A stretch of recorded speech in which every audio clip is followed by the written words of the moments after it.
second meeting in November for Swanton Selectboard. First item on the agenda is pledge allegiance. Everybody please join. I pledge allegiance to the flag of the United States of America and to the republic for which it stands, one nation, under God, indivisible, with liberty and justice for all. Thank you. Agenda review. Does anybody have anything on the agenda they'd like to have added in, or? I do. It's time for us to renew our annual line of credit. Okay. So I just want to put that on there so that we can get it approved at this meeting and then sign it at the next meeting. Okay. Move down old. Yeah.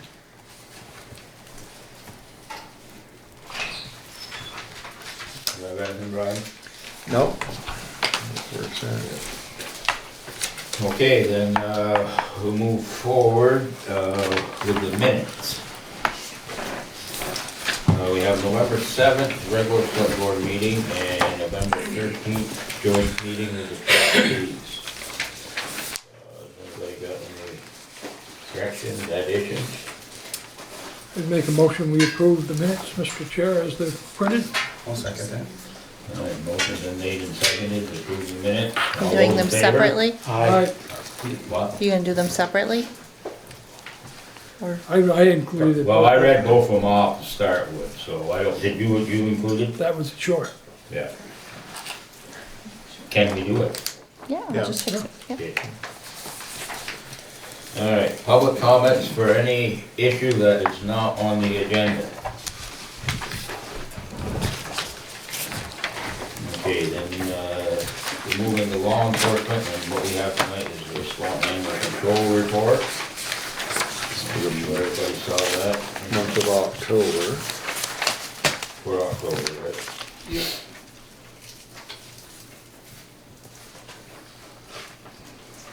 Down at the neighbor's pool. Having a blast out there. One dog was full. That'd be a chilly one. They brought the squirrel over to the rec department and left it for us. We picked it up. Really? The dog did, not. No kidding. Well, does anybody got any comments on that?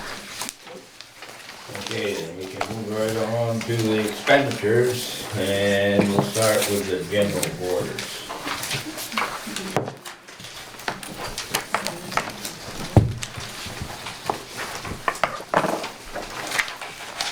I'll make a motion to accept the general orders dated October 18th, 2023 to November 21st, 2023 in the amount of $284,864.31. Second. All right, motion been made and seconded to approve the orders for the dates stated and the amount. Is there any discussion? All right, all those in favor? Aye. Motion carried. Highway would be next.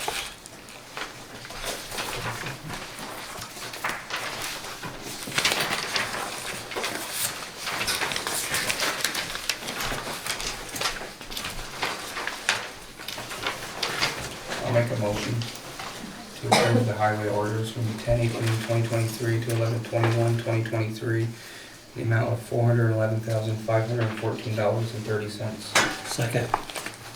All right, motion's been made and seconded. I see we got the bill, for the truck. Yeah. What about the tractor? That's not on, I didn't notice it might be on the bill. for What? yeah. You ain't got it yet? I haven't seen it. So they're slow of sending out the bill, they are fixing it. Well, that's good. He said fair. Yeah. Okay, has anybody else got any comments or questions on them? All right, if not, all those in favor?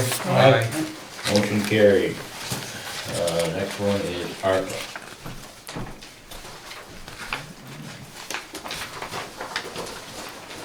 I make a motion to accept the ARPA orders dated 10/18/2023 to November 21st, 2023, in the amount of $14,124.92. second that. All right, motion's been made and seconded. Is there any discussion? If not, all those in favor? Aye. Motion carried. Next one is library.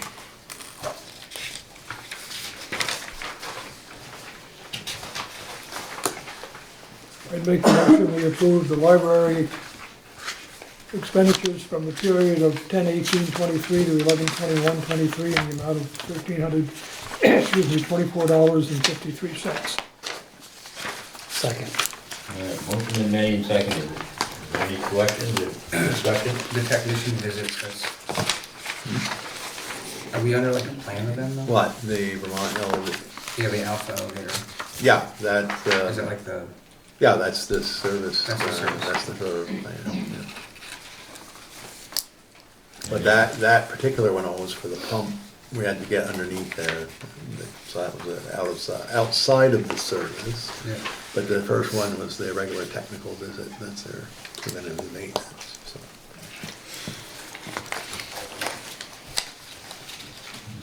You have no problems with the annual inspection? No, it passed, so we're good. All right, that's it, then all those in favor? Aye. Motion carried. Now we got some new ones on here. School orders.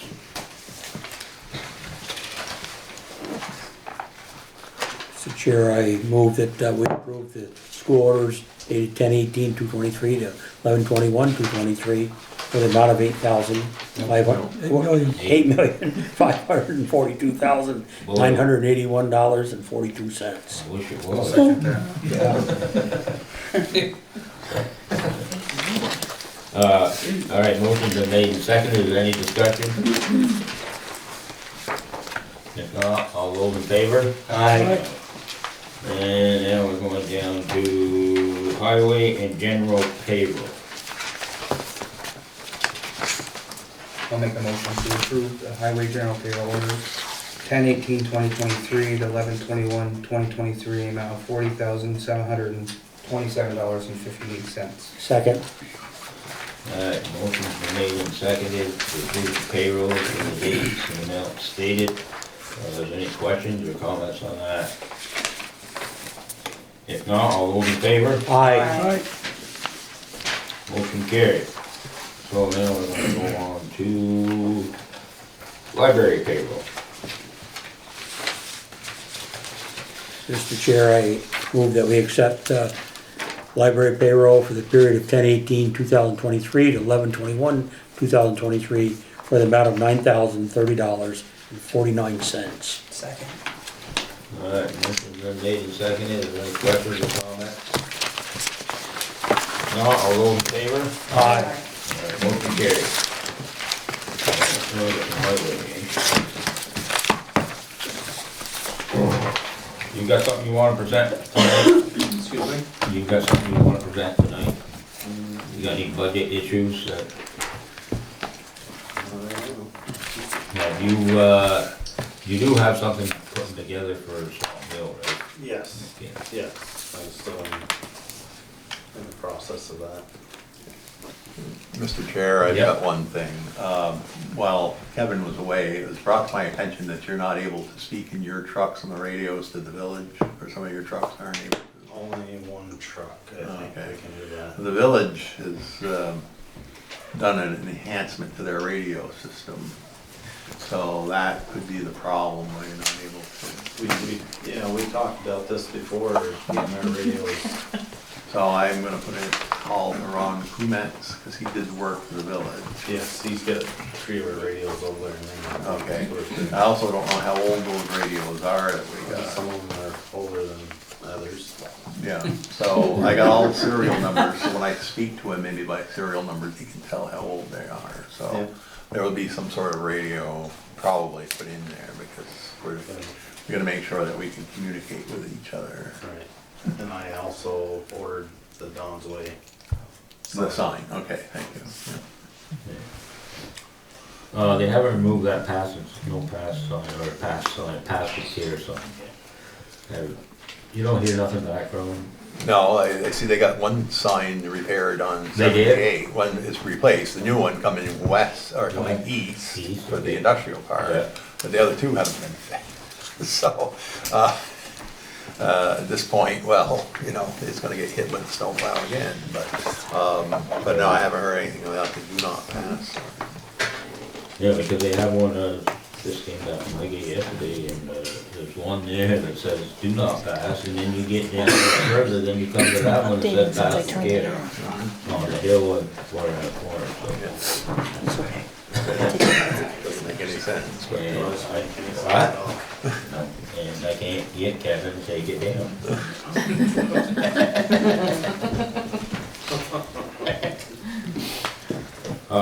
Well, is there any questions for Kevin while he's here?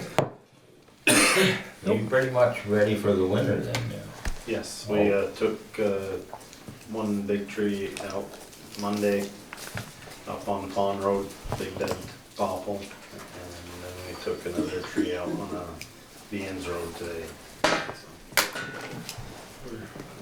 And all the trucks are, right now, Trucks all are are- running, Yes, even the spare truck. even the spare. That's good. Yeah, Yeah. a few little repairs to do and stuff like that. Leaky oil pan on the Volvo, but repair that tomorrow. It's not a big leak. You probably be going out sometime tonight. Tomorrow Tomorrow morning. morning. We'll have to get up at 3 and take a ride, see what's, See what it looks like. yeah. Now, hopefully they overrated it. I'm hoping. Okay, then I guess if you don't have anything else for Kevin, then we can move on. Thank you, Kevin. Thank you. Thank you. You can stay, Kevin. Stay back. Have a good night. He's gotta get out. Take care. Don't forget to drop that venison off, Kevin. Yeah, it's only a little snow in the green, but. Okay, we'll go to Old Town Business. Sign new accounting policies that were approved on November 7th, 2023. So I got the official copy, and the board has to sign them, except for one of them. It's just the chair of the board and the treasurer has to sign. But if you can just pass these around, and I just send you the signature page and make it less confusing.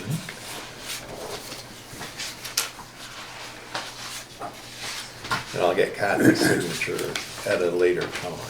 This is the one that just Earl needs to sign as the chair. And Kathy, really. Yeah, but I'll get her tomorrow. Okay.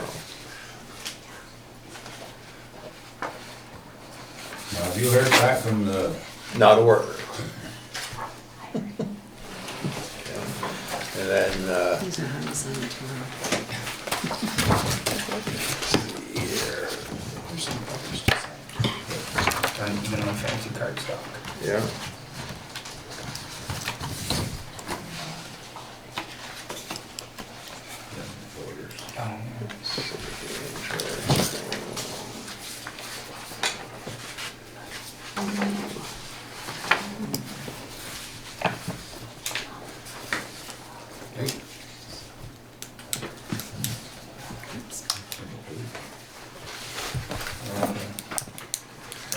Okay, so then these three need to be signed.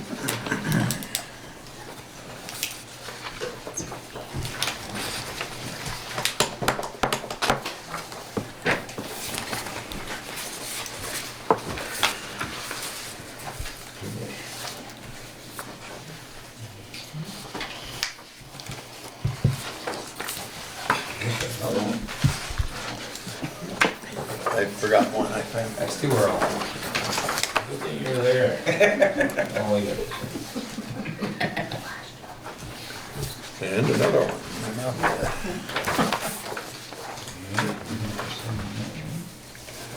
Look, that's 3 early.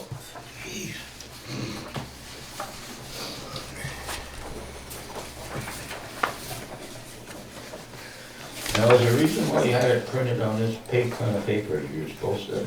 No, it was just the new paper that I thought we would keep keep it neater. Because these are all gonna go into a manual, basically. All right. Every policy has to be signed. You can't just sign it all once at the end. No. Wish we could. He's making good paper. Last one. Sure. That's all I got.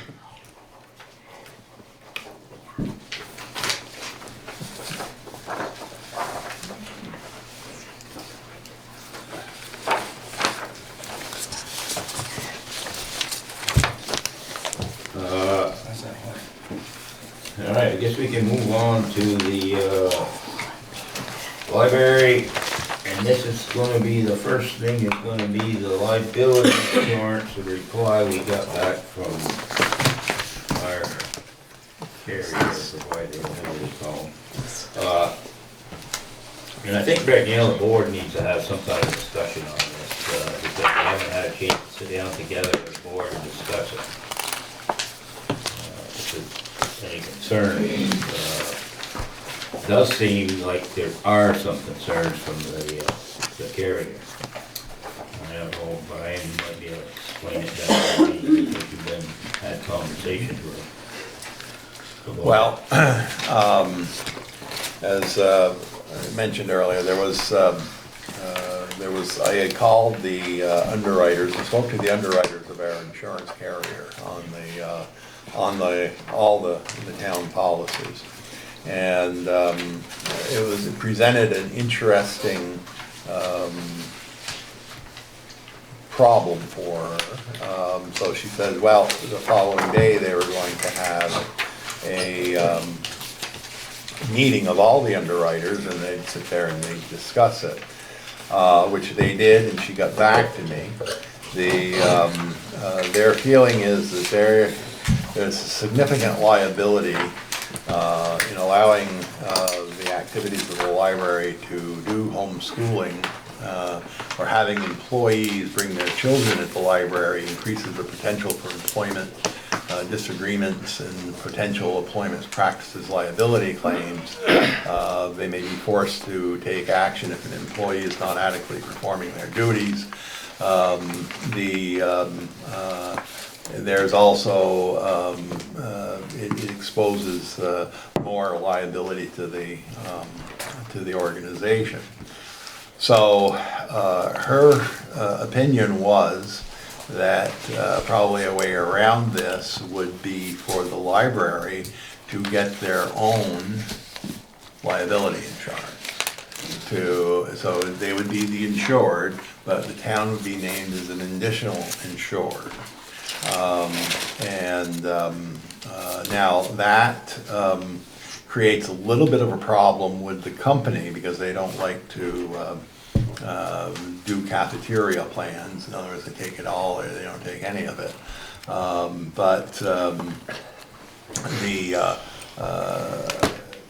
So they said, well, maybe they could also move their contents insurance as well.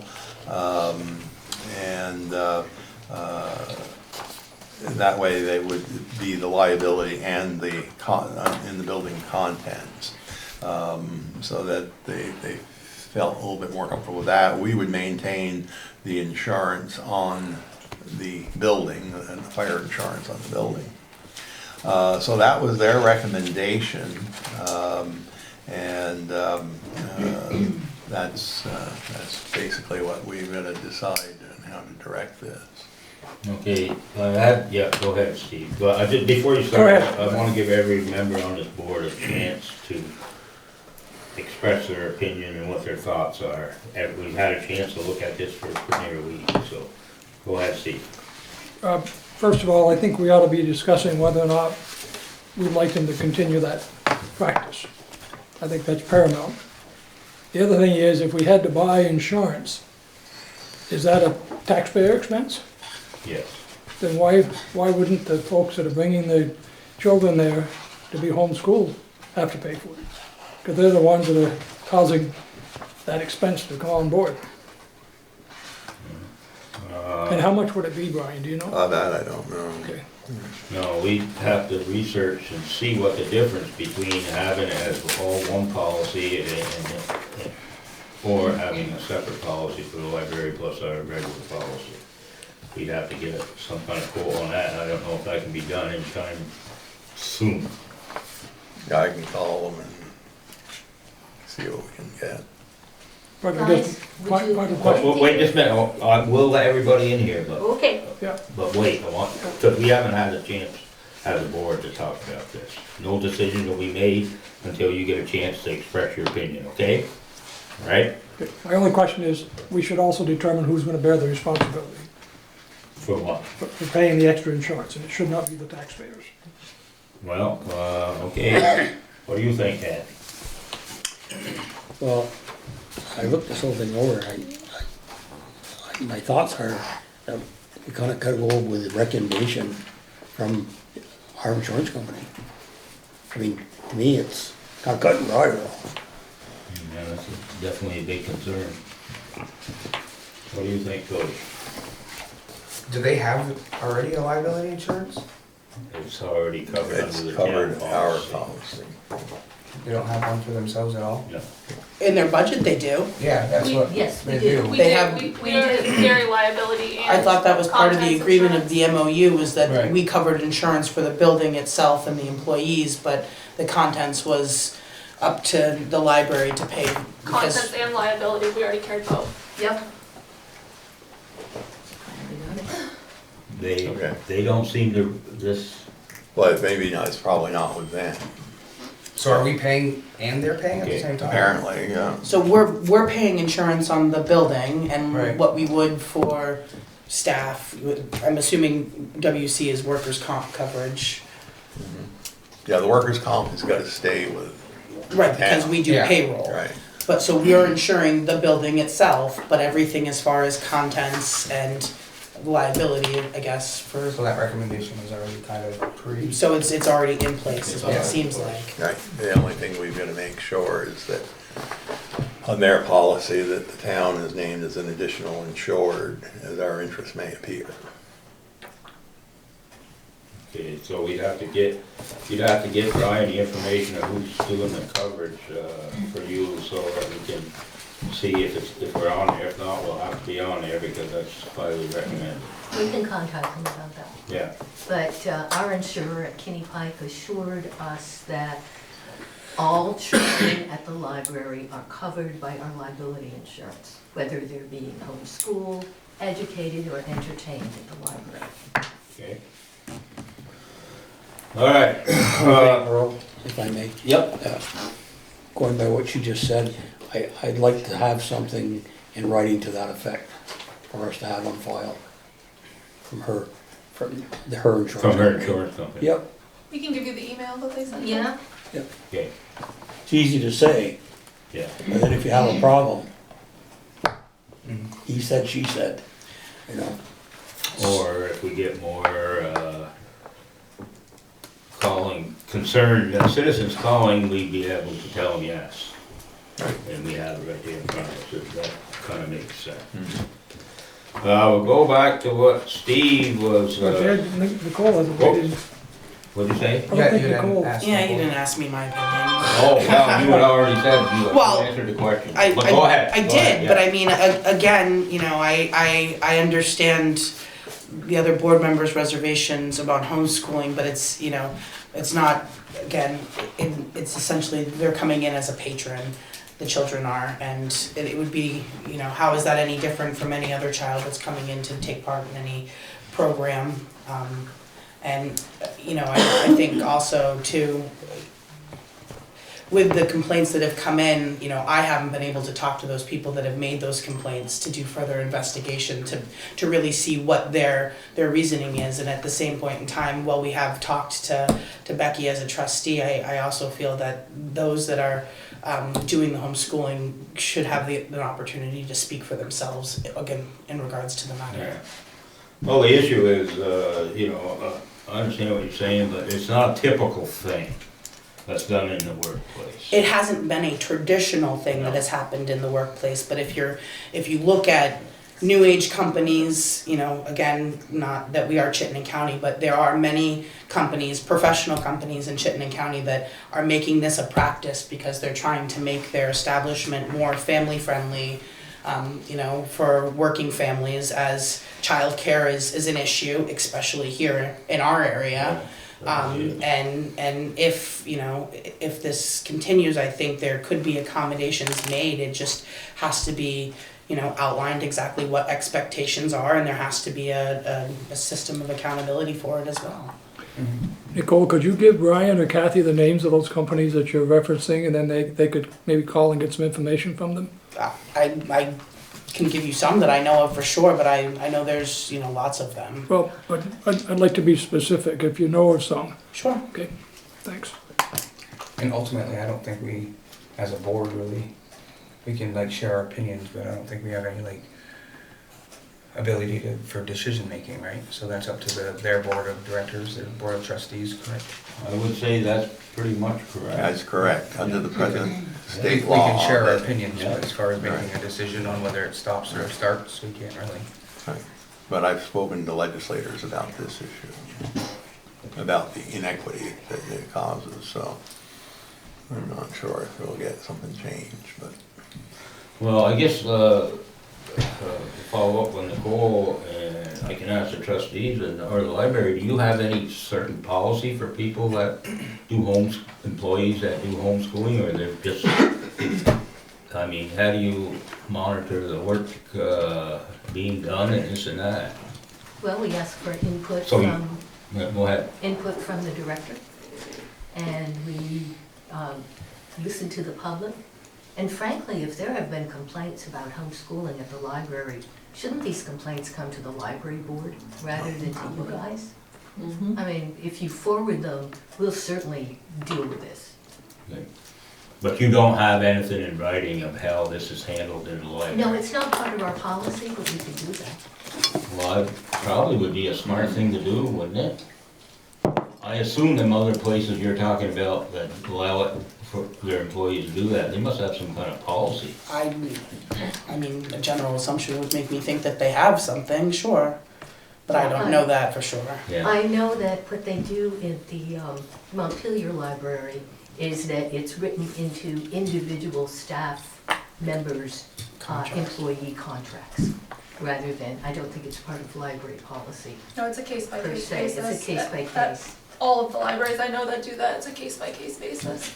But we It's could, written into the contracts of each individual. but we could come up with a general policy. If I could just. Yeah, go ahead, Rob. The Montpelier Library is a whole different funded operation than what you are. Does that matter? This is the city of Montpelier, plus 4 or 5 other communities that contribute toward it. And they have a very large endowment fund. So they are strictly, appears to be strictly a self-running operation. So it's, But if they're part of the Vermont Libraries Network, then they're governed by the statutes that are written for Vermont libraries, correct? well, yes, they would be. And according to everything that I've read, it's up to those trustees to make those recommendations for their employees, regardless of how they're funded or not. However, in South Burlington, they do not allow employees to bring their kids to do homeschooling. So it really sounds like it's a case by case, town by town. Yeah, that's, But again, still the decision of the trustees of the library, because that's what the statute says. Now, I'll ask this to the librarian and the trustees. Are you familiar with what kind of contracts these people usually give their employees that are allowed to have? Is there concessions by the employee because they're getting this benefit? No, It's the same as every other employee? You sure? at least according to the person I talked to. You get a copy of it? No, Steve, I don't have a copy of it, but I can ask for I guess I can ask for somebody else's employee contract. It seems a They're little, willing to share it with us. they're willing to share it. Well, if they have certain things that they put in their contract specifically for that, that's you know, we don't need a personal contract, we just need Yeah. how they, you know, if there's any consideration given to that benefit. I don't think, no, they don't get anything special or have to do anything special because they're bringing a kid to work with them. These are children's librarians, and I think what Nicole said was that part of her contract was that she was allowed to have her homeschool son at work with her full-time in the library. Well, myself, I have very serious concerns about the practice, just because I think it's gonna end up being controversial before it gets all said and done. But, you know, we'll just have to deal with it at that point in time because, you know, is the library trustee's decision to make. And it's clear that's the decision you're gonna make. But, if we have, I don't know how the rest of the board feels about it. I think I do, I know how these guys from here on down, do. I guess we'll just have to live with it for now. It seems like the insurance issues are gonna be okay. We need, you know, we need to know that we are insured too, that's signed on. That needs to be done, and, you know, I would highly recommend that you probably get some kind of policy in place in order, you know, in order to do it. Go ahead, Steve. When you said the public hasn't contacted you about this, I bet until last meeting, the public didn't know this was going on. There's public in the building every day, I know that. interacting And with I- us, and There are public there every day because you're doing such a good job. You really are. But I bet they all don't know that there's homeschooling going on at taxpayer expense. Okay? Now, let me just finish, okay? Say we found the insurance to be $3,000. And do you think your employees, if the taxpayers said, we don't want the taxpayers to be paying for that insurance for a select group at the library, do you think they'd be willing to pay that? Why would conceivably there be a difference between a child who's being educated at the library and a child who's coming into the library to read a Because book? it's two different things, Mrs. Truitt. I don't see that it is. Okay, we'll disagree on I that. would just like to say, I think that there's a misconstrued vision of what we're doing at the library. We're not sitting down with our kids educating at the library.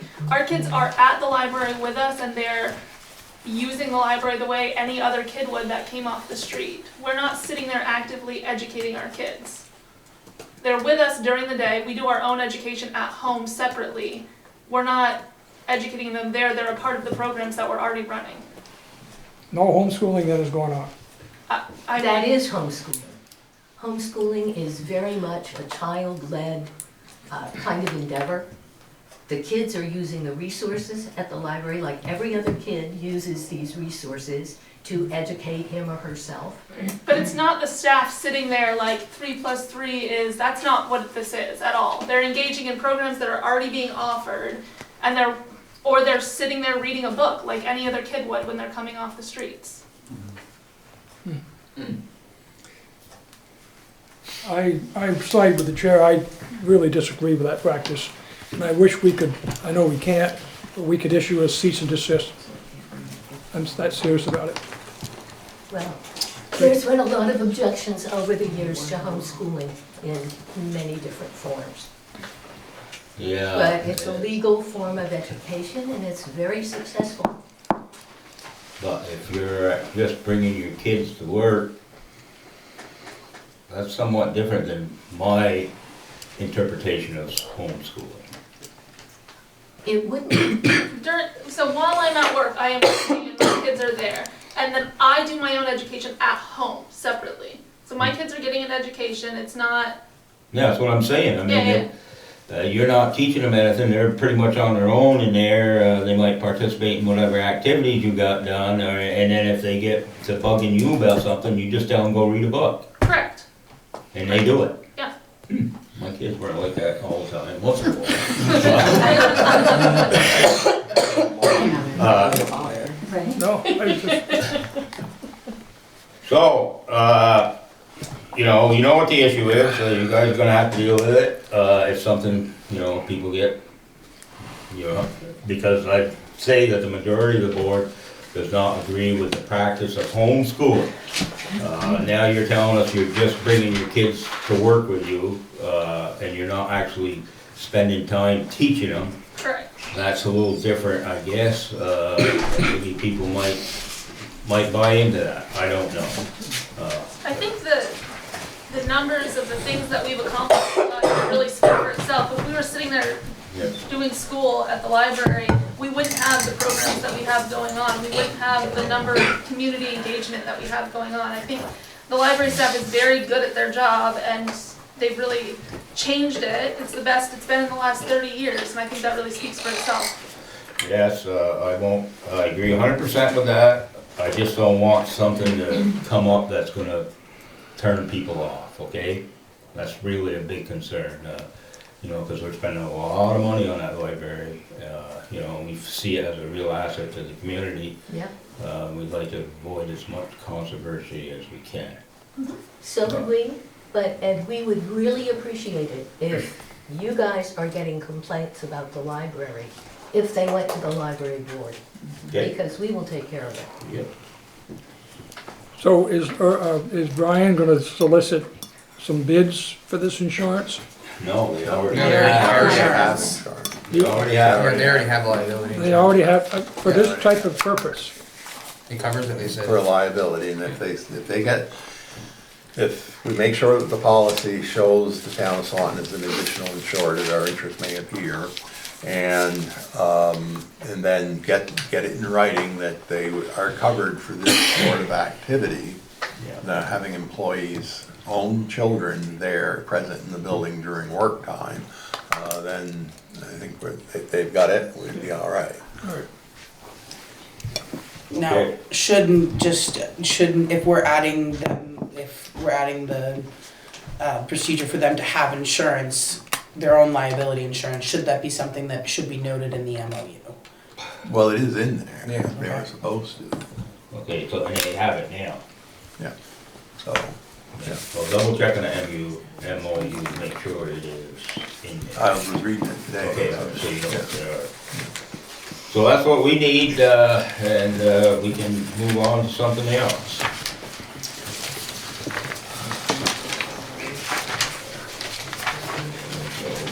What's really important right now, What?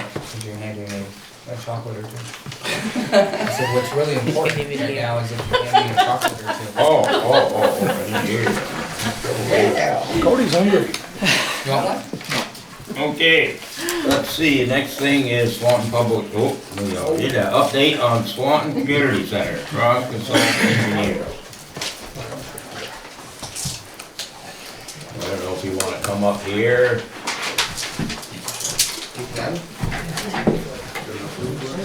Has everybody signed in? Christine, I'll grab out of the chair. I'll just go around behind you. We won't see anything unless we get to the table. I'll stand behind Earl. Bring your hammer. I'm just kidding. That's awesome. I'll stand behind. No sharp objects. I don't know if I heard you. You like that idea, did you? He was a little scared. I don't. That's on record, sir.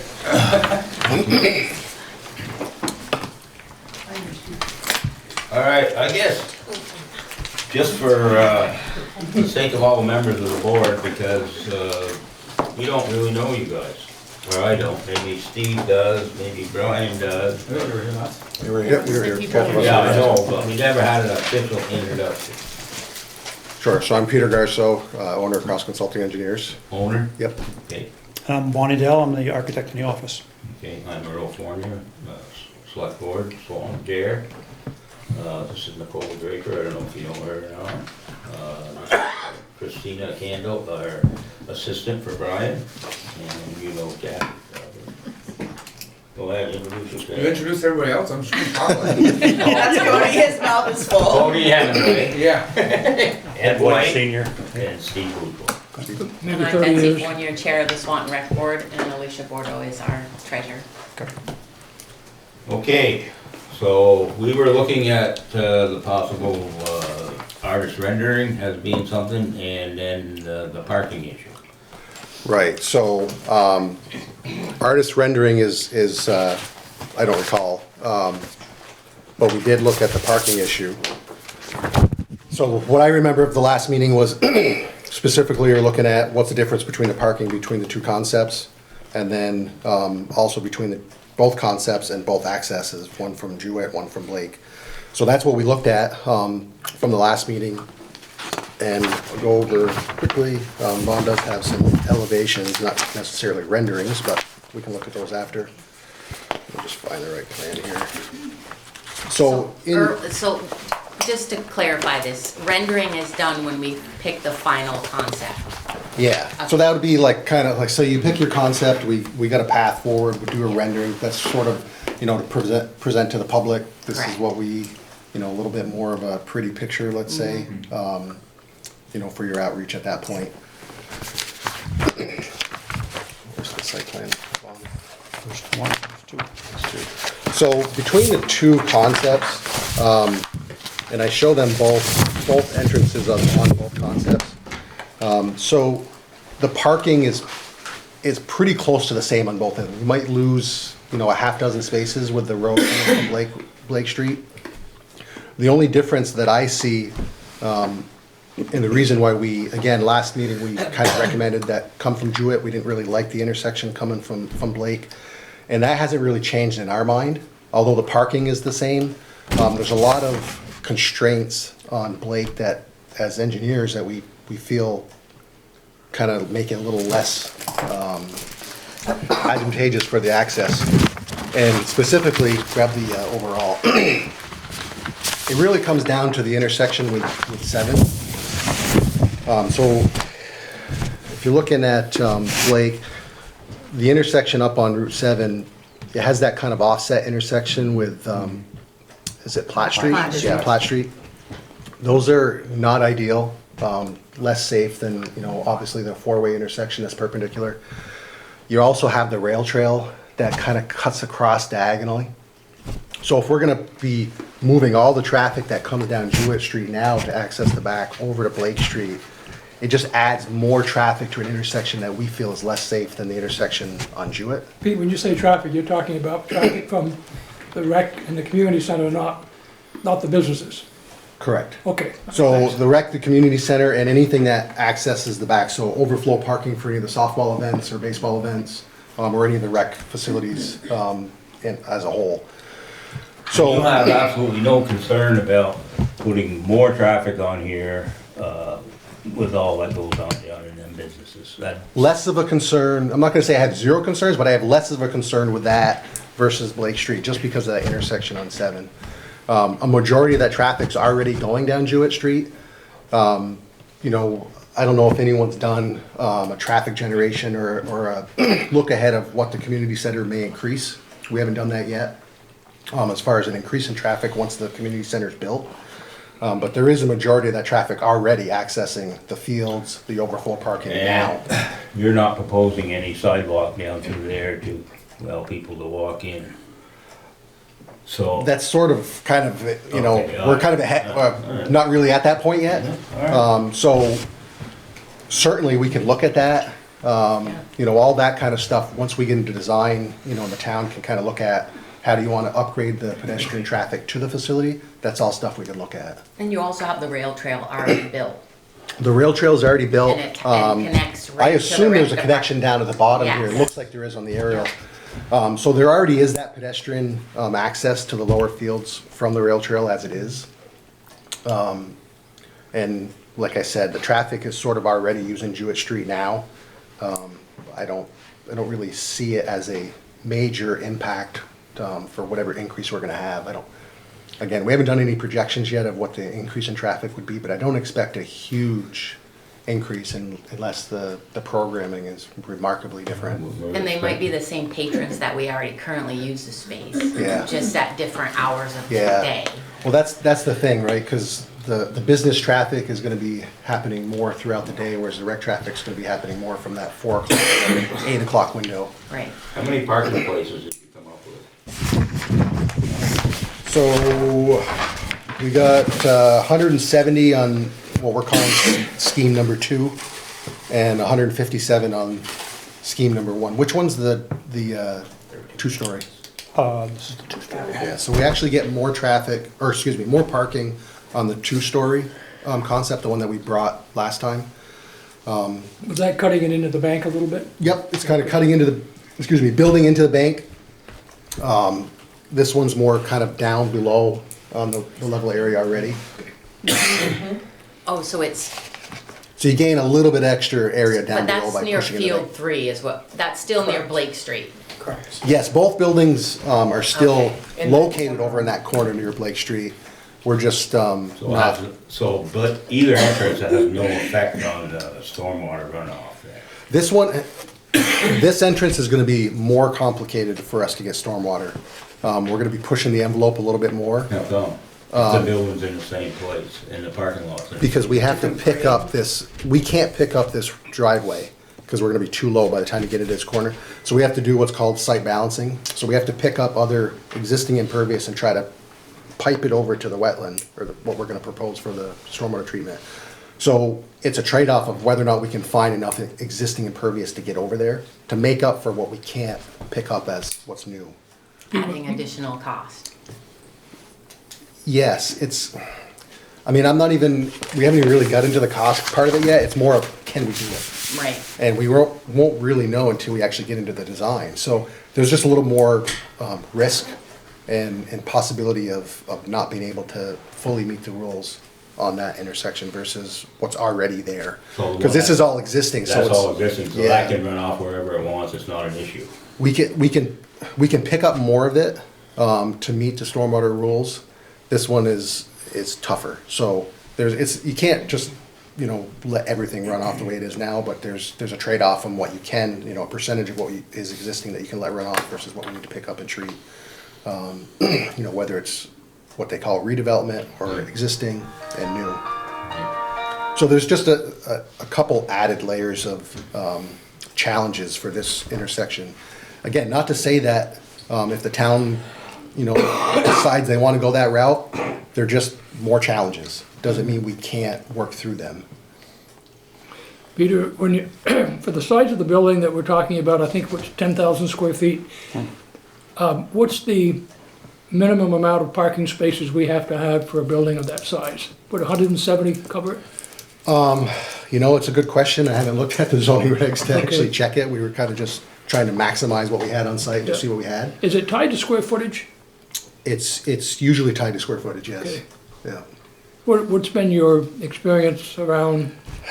There's different uses. For a rec center, I don't know if anyone knows, it's probably maybe one every 200-300 square feet, maybe. 170 sounds like a lot. It is a lot of spaces. And this is one of those instances where you're probably gonna have a considerable surplus for what's required for the building. But historically, you need that stuff for the large events, like, when they have the softball tournament, place gets packed, right? Yep. So those kind of events, it's more of a historical calculator of what you need. And really, you need as many as you can get. Mm-hmm. Well, and people right now are just kind of parking anywhere, because there's no Lines. lines. Guidance. It's just an open gravel. Yeah, I'm thinking you probably need less than 100 for the building Okay. to meet zoning. None of this parking lot is at any existing area that's used for something else, No. We kind of go around the basketball court in the bottom. So, like I said, both of these intersections can work. The good thing about the layout is you can really move forward with the building where it is, whichever one you choose to use. And then, we can kind of vet these out a little bit further if you choose to, or you can decide on one of them and just go with it. But it won't really affect the building design. It's more of just, how we tie in the site, how we tie in the stormwater design. But one of the concepts is 2-story and one isn't. Correct. Okay. And they both work with both of these intersections. So we have them both laid out so either one could work. And like I said, not to to repeat myself, but the Blake Street, you have more challenges and more cost to the town for improvements. Blake Street's kind of narrow, so if you're sending all that traffic there, you're gonna wanna probably widen it. You're gonna wanna rework the intersection with the end access there, you know, because we'll want Blake Street to kind of be the main street going through, so we'll have to rework that to come in perpendicular, and then the intersection. Am I correct, the town doesn't own this too, so there's an issue with that too? Right. What? That you don't own this last part here of the Right. road. There's no right of way there. There's no right of way. We have an agreement with Champlain Housing that says we can have Okay, access, okay. permanent Okay. Yeah. easement. The biggest concern I have is with the rail trail. You know, the right of way and the timing with the railroad, you're talking years to get, if we have to do an intersection upgrade and rework that to make it more safe, you know, the right of way changes with the railroad, it's lengthy, very lengthy. And you're talking about that at the Blake and Yeah. Yep. And there's no guarantees. V-Trans monitor, are you talking about like Lamoille Valley Rail Trail? No, Yeah. no, we're talking about our own rail, Oh. Dick Thompson, Chevalier Swamp, recreation path. Okay. It's not, nothing to do with it, more, it hooks to it, but it's not part of it. Yeah. No, I'm not. Do they still own the right of way? The rail? no, that is by the town of Swanton. That's the town of Swanton's path. It is, stops- but does the railroad still hold the deed? Yes. And yeah, so that's the issue. Even though the town's maintaining it, controlling it, if you want to change anything, you still need their approval. And that's very difficult to get. No, I'm not It's very barely- educated on two-story buildings, but if you do the two-story building or anything like that, do you have to involve like an elevator and all that? As long as the second floor is under 1,000 square feet, you don't need an elevator. Oh, see, I didn't No know more- And I have it at 900 right now. I would hope that if we had a second floor, though, we had an elevator for people who needed that to get to the second floor. that. Agreed. And when you add an elevator, then, you know, now you can have more flexibility of how you want to use the square footage. Do you You envision, could add one. if we do the second floor, I think there's some real advantages. I think it's some of the elderly people, would there be a driveway in your mind that would go to the front of the building where they might be able to let off some of the seniors that are Earl's age, and then they could go in? Presently, what I have only on the second floor is office space. That's what I want, and a convenient, I'm gonna, Concession. concession stand that will be from the top floor. So that's all that's on the second floor right now, just office space. Okay, but could there be a passage through there that older people could take to get to the elevator that? Depending on how we fit it around the farm ball field, if that's staying, it gets a little more tight up top. We can't really afford to lose Yeah, any so, ball fields. There's potential for a small parking lot right off Blake at the very I end. meant just a Yep. drop off. You drive through, throw them out, and then you just drive down. Throw them out. Well, Yeah. any place you go, you can drive up and throw your elderly Yeah, out. if there's a way we could do some sort of roundabout at the end, or, you know, just a circle that they Or could, they could go down into the lot Yeah. and, yeah, okay, just have to find a way to make a turnaround. okay, thanks.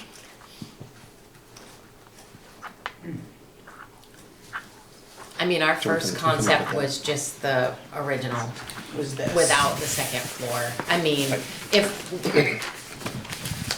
this is what we originally presented. This is what you gave us to start with. Yep. And then the second concept was just put together because the Blake Street usage. Right, and internally, we kind of like the idea of pushing it into the bank to gain more area down below, and also to gain that access for you guys to have a concession stand or something up top. You know, it opens up a lot more options for Makes a services lot up more there. sense, and it makes it somewhat more visible. You know, and not that we can't add it on that one, but, you know, Vaughn added the pickleball courts on this one, which I Yeah. think will probably be the biggest use of all of them. Exactly. Might need 4 more.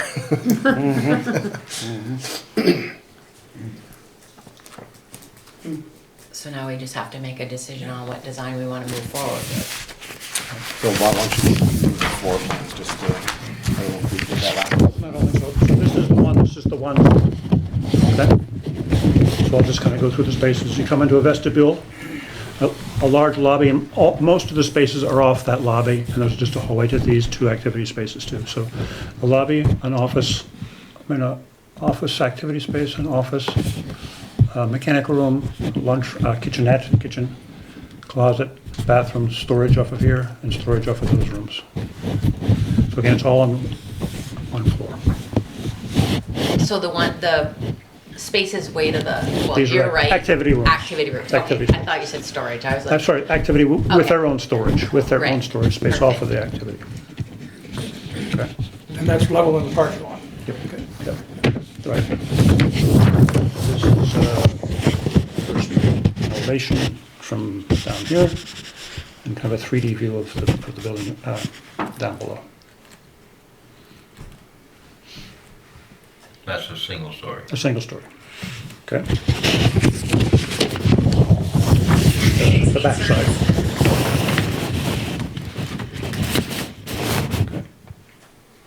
this is this two-story? This is still a single story. This is the back of the building. This is the south side. This is the north and west.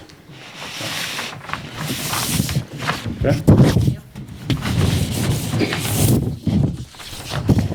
This is the second floor. So this one was 10,016 square feet. This from the first floor is 10,176. So basically the same. Similar idea, you come into a vestibule and a lobby with all the spaces around the lobby. 2 meeting spaces, another small meeting space, an office, snack room, kitchenette, however you want to call it, restrooms, storage, and utility/mechanical. And then stairs going up to the second floor. Okay. This is the second floor. Going up the stairs to the second floor, there's 2 offices and the concession stand. And then this is the 900 square feet. So we're gaining space, To potentially? get to that second floor, you get some spaces up there.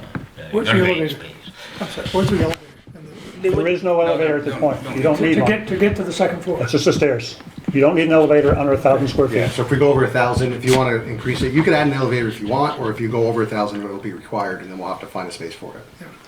Again, I'm just thinking, if that were being used that particular day for a community center, some of these folks are gonna need a little help if they wanted to. I don't know if they would need to Their go office upstairs. spaces. Their office Yeah, space, they just wouldn't be office going space. upstairs for the office space. They wouldn't have to go upstairs. No, but that also limits our It would ability be like on who we hire. employees' offices, that's Okay, it. all right. Right, so unless we have parking up That could top, also be rented out as- then you don't have, community you don't have parking ADA space. access to the offices should you have an employee up top. So, an elevator would solve that problem with keeping all the parking down below. Unless there's true access from above. What was that? I'm just talking about the need for the elevator regardless of the space constraints or whether it's from a equal opportunity employment opportunity standpoint. I mean, there is an office downstairs where they could work too, so. Anyway, that's what the code says, you can get away with it. So this is what this building looks like. Kind of a little more like a barn, it's kind of, keeps getting added on too, so it has that barn feeling. It could be barn colors too, just to kind of keep it in with our Vermont flavors. No, it's gonna be blue. I went with red because it's nobody's school close by, just that color. Anyway, it's up to you. So this is the parking lot side, if you will. This is the north side. This would be up on the ball field side. And then this is the side towards the south. There's your visual, Earl. Not a very good one. No, you said you want it to be seen. Oh, I want it, the building I think should be seen. You want it hidden? No, Okay. I'm just saying you All right, said you yeah. wanted it to be seen. Yeah, I There mean, it is. and other people do too. I wasn't the one who suggested this, but it was a good idea. And actually, from a space standpoint and a parking standpoint, it makes a lot of sense. And for me to go to the next stage of making it a colorful rendering is not, it takes a little while, but it's not a big job. So those are those 2 approaches. And either concept could go in that space. Yes, Okay. Right. little wiggle one or the other, but generally in the same area. So these are copies of everything we've shown you if you want to have it. Thank you.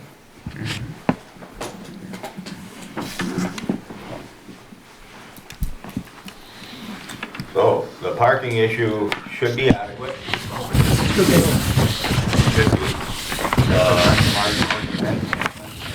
Have 170 parking spots. Yeah. I mean, the biggest thing is you know, this is, if it stays gravel and it's not striped, you probably won't get this as organized and as many cars in there, but if there is a way to, you know, if you ever pave it or if there's a way to stripe it, you get a lot more organization, you'll pick up those spaces for sure. Yeah. Do you think that might be required, Peter, so that we can maximize the parking spaces that would be paved? It's really a decision to the town.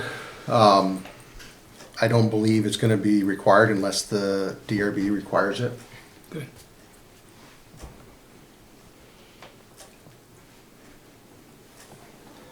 It might be one of those things that's, you know, a phasing. Right, phasing project for sure. Yeah, but if you're gonna be drawing public, if you wanna draw public there to utilize that facility, you're gonna have to have something reasonable. Yeah. That's part of this, you know, it's part marketing here for this Right. type of facility. Right. You know, so those things have to be taken into play. That's one of the big concerns about Jewett Street is it's not a very pretty entrance. We can make it pretty. Yeah. Hell, Flower watches. you plan on buying property that's there? You know, and I think that, you know, the businesses down at the end of Jewett Street would probably be willing to participate to some extent if we were to find another way in there. And participate, their participation might be very helpful in getting this approved. You know, and another way, when I said the paving could be phased in, you know, maybe the entrance is phased in. Yeah. You know, maybe you get the building, you get the parking, you continue to use Jewett, but the main goal in a phase 2 is to construct and upgrade all these intersections, which are probably gonna take a few years. Right. And we do want 2 exits anyway and entrances. Right. Just for emergency reasons. Yeah, safety. Safety, yeah. So that could be a phasing project, yeah.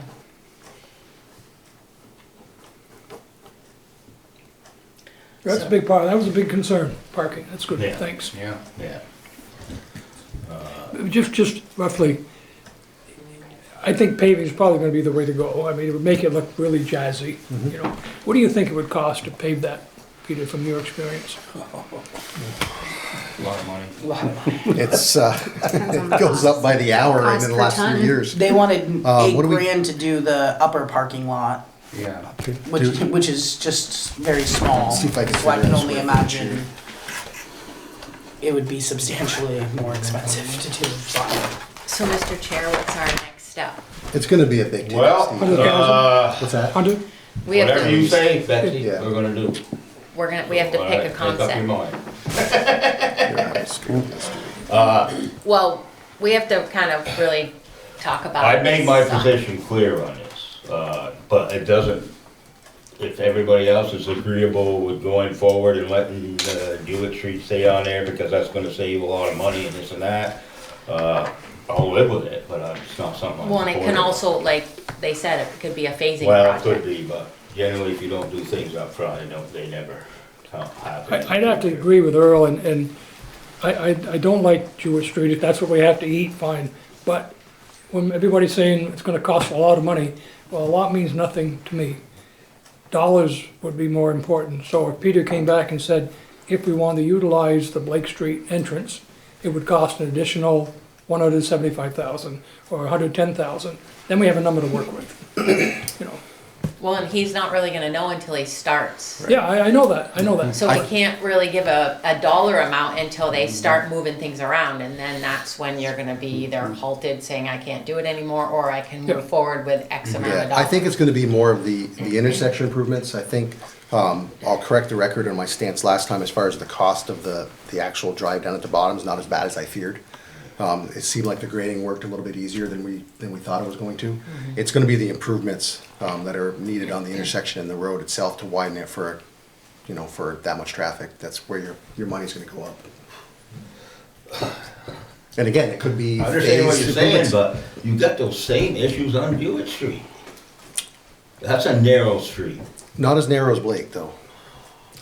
No, it's pretty narrow, especially, you ever been on there when one of those tractor trailers come out of there? Yeah, he probably has. He's There ain't a had, hell he's of had a- kids play at the rec. There ain't a hell of a lot of room there. You know, that's a normal 22 to 24 foot wide road. And, you know, Blake is more like 18. So, again, I'm not pushing the town one way or the other. I'm just merely, you know, highlighting the issues that you're gonna, or the challenges you're gonna face on that side. And I'm not saying that the challenges aren't, or the ultimate end goal is not worth the challenges either. So, you know, that's for you guys to decide what you think the town's gonna want more and what the ultimate end goal is gonna be better for. Isn't the key to everything the railroad allowing you to Make move it improvements to or the area. make the improvements? Or do you think they will allow it anyway? You have the access the way it is right now. So if you don't change the access, you can continue to use it the way it is. The way it is? We just don't necessarily love the access as far as adding more traffic to it, because it's an odd angle, it's not a perpendicular intersection. You have that offset intersection, which are very, very difficult when you're fighting each other coming off, and you get the pedestrian. So overall, the intersection is not something that we'd be thrilled at recommending increasing the traffic at. But you do have that intersection, so they're not gonna take it away from you right now. Could that be alleviated by a stoplight? We don't even have a stoplight at exit 21. We're not gonna get No, on but the I mean, right. if it's that kind of a concern, would that alleviate any of the concern? It's very difficult, let me see if I can Well, we show have you. flashing beacons there right Okay, now for the where's the- pedestrian. So, what makes that very difficult is the offset of Platt Street and Maple Street. The fact that they're offset. Right. And, you know, and then you have, the rail trail and you have residential uses right next to it. There's Well, there's nowhere for stacking. a lot going on there. Yeah, so in order to have an intersection there with a traffic light, you gotta have some stacking room on Right. either You've side gotta of the make it light. more, And the stacking basically blocks the accesses, Right. residential uses. So it's just difficult to design without making modifications to the intersection. And studies have to be done before you can even put. It's just a lengthy process, Yeah. so, you know, if it's something that the town wishes to But we don't have pursue. to do any of that. We already have that access you just said. Right, or you use it the way it is now. Yeah, okay. Alright. What'd you have, Tony? The businesses down there, would they be willing to help improve Jewett Street instead of Blake Street? To make it more appealing and safer? I guess we'd have to see what we could do on Blake Street. I don't know how wide a right of way the village has there. You said, Houses did are you up say there Jewett pretty or close. Blake? Well, Jewett. Jewett, since He's talking it about. just looks like, Jewett. I'm trying to think ahead, and it seems like it's gonna be very lengthy and kind of a mishmash if we do the Blake Street. But if we, since we're already kind of doing the Jewett Street, and the business at the end is really willing to partner with us and help as much as they can, could they be willing to work with us on the Jewett Street, to improve that, to make it safer? It's only gonna benefit them ultimately, Right. and it's gonna benefit us as a town, you know? To me, that just seems like the most plausible. Well, it seems like, you know, I agree with the fact that they may be, willing to outlay, you know, expenditures because it is their access as well. So it's not like they're upgrading an access that they're not gonna use. It's only gonna benefit them. And we've been using that access for 50+ years or 100 years. 50 stretch. You know, and if this is your main access, We have been. that's upgraded, you know, if you throw this one in as a secondary emergency access or just They something might, some traffic. they you also know, might maybe be you're- willing to work with us to improve this intersection too. Potentially. If there's some money Yeah. involved. We've been there a long I time. think the time is what's gonna kill us on that. I think it's gonna move us like way out as far as time. Peter, based on your experience, if we were able to put a sidewalk up Jewett Street, we need to have some protection for Yep. the people. How much of that, would you say was 22 feet wide? It looked, based on the aerial image and whether or not this is to scale or not, and in my little tiny scale, I was measuring about 24 feet. I think it's about, you know, a normal urban street, which is in that 22 to 24 foot So wide. could we utilize part of that, whatever it is, for a sidewalk, or would we have to get some kind of an easement from the property owners on one side of the street or the other We do have space on the left side of the fence that would sustain a full sidewalk. But we also have access from the rail trail. So we do have safe routes to the facility already in place. Okay. To answer your question, we'd have to look at it. I don't know what the width is. We'd have to see if there's enough width, one, for the sidewalk, and then look at the grading of whether or not we're gonna have like a raised curb sidewalk that can pick up some drainage, or if we have to have it level where stuff can sheet off. I'm assuming that area, I haven't been down it enough to know like visually what it has, but I'm assuming it's just straight runoff, no curbs. No Yeah, curbs. that's straight, yeah. Well, you wanna pick a design tonight then? Well, so I don't know if we should pick a design tonight or bring it to our board on Monday and let them look it over and then come back to the next meeting with a design decision. But we might not agree with it. Well, you just told me to pick it.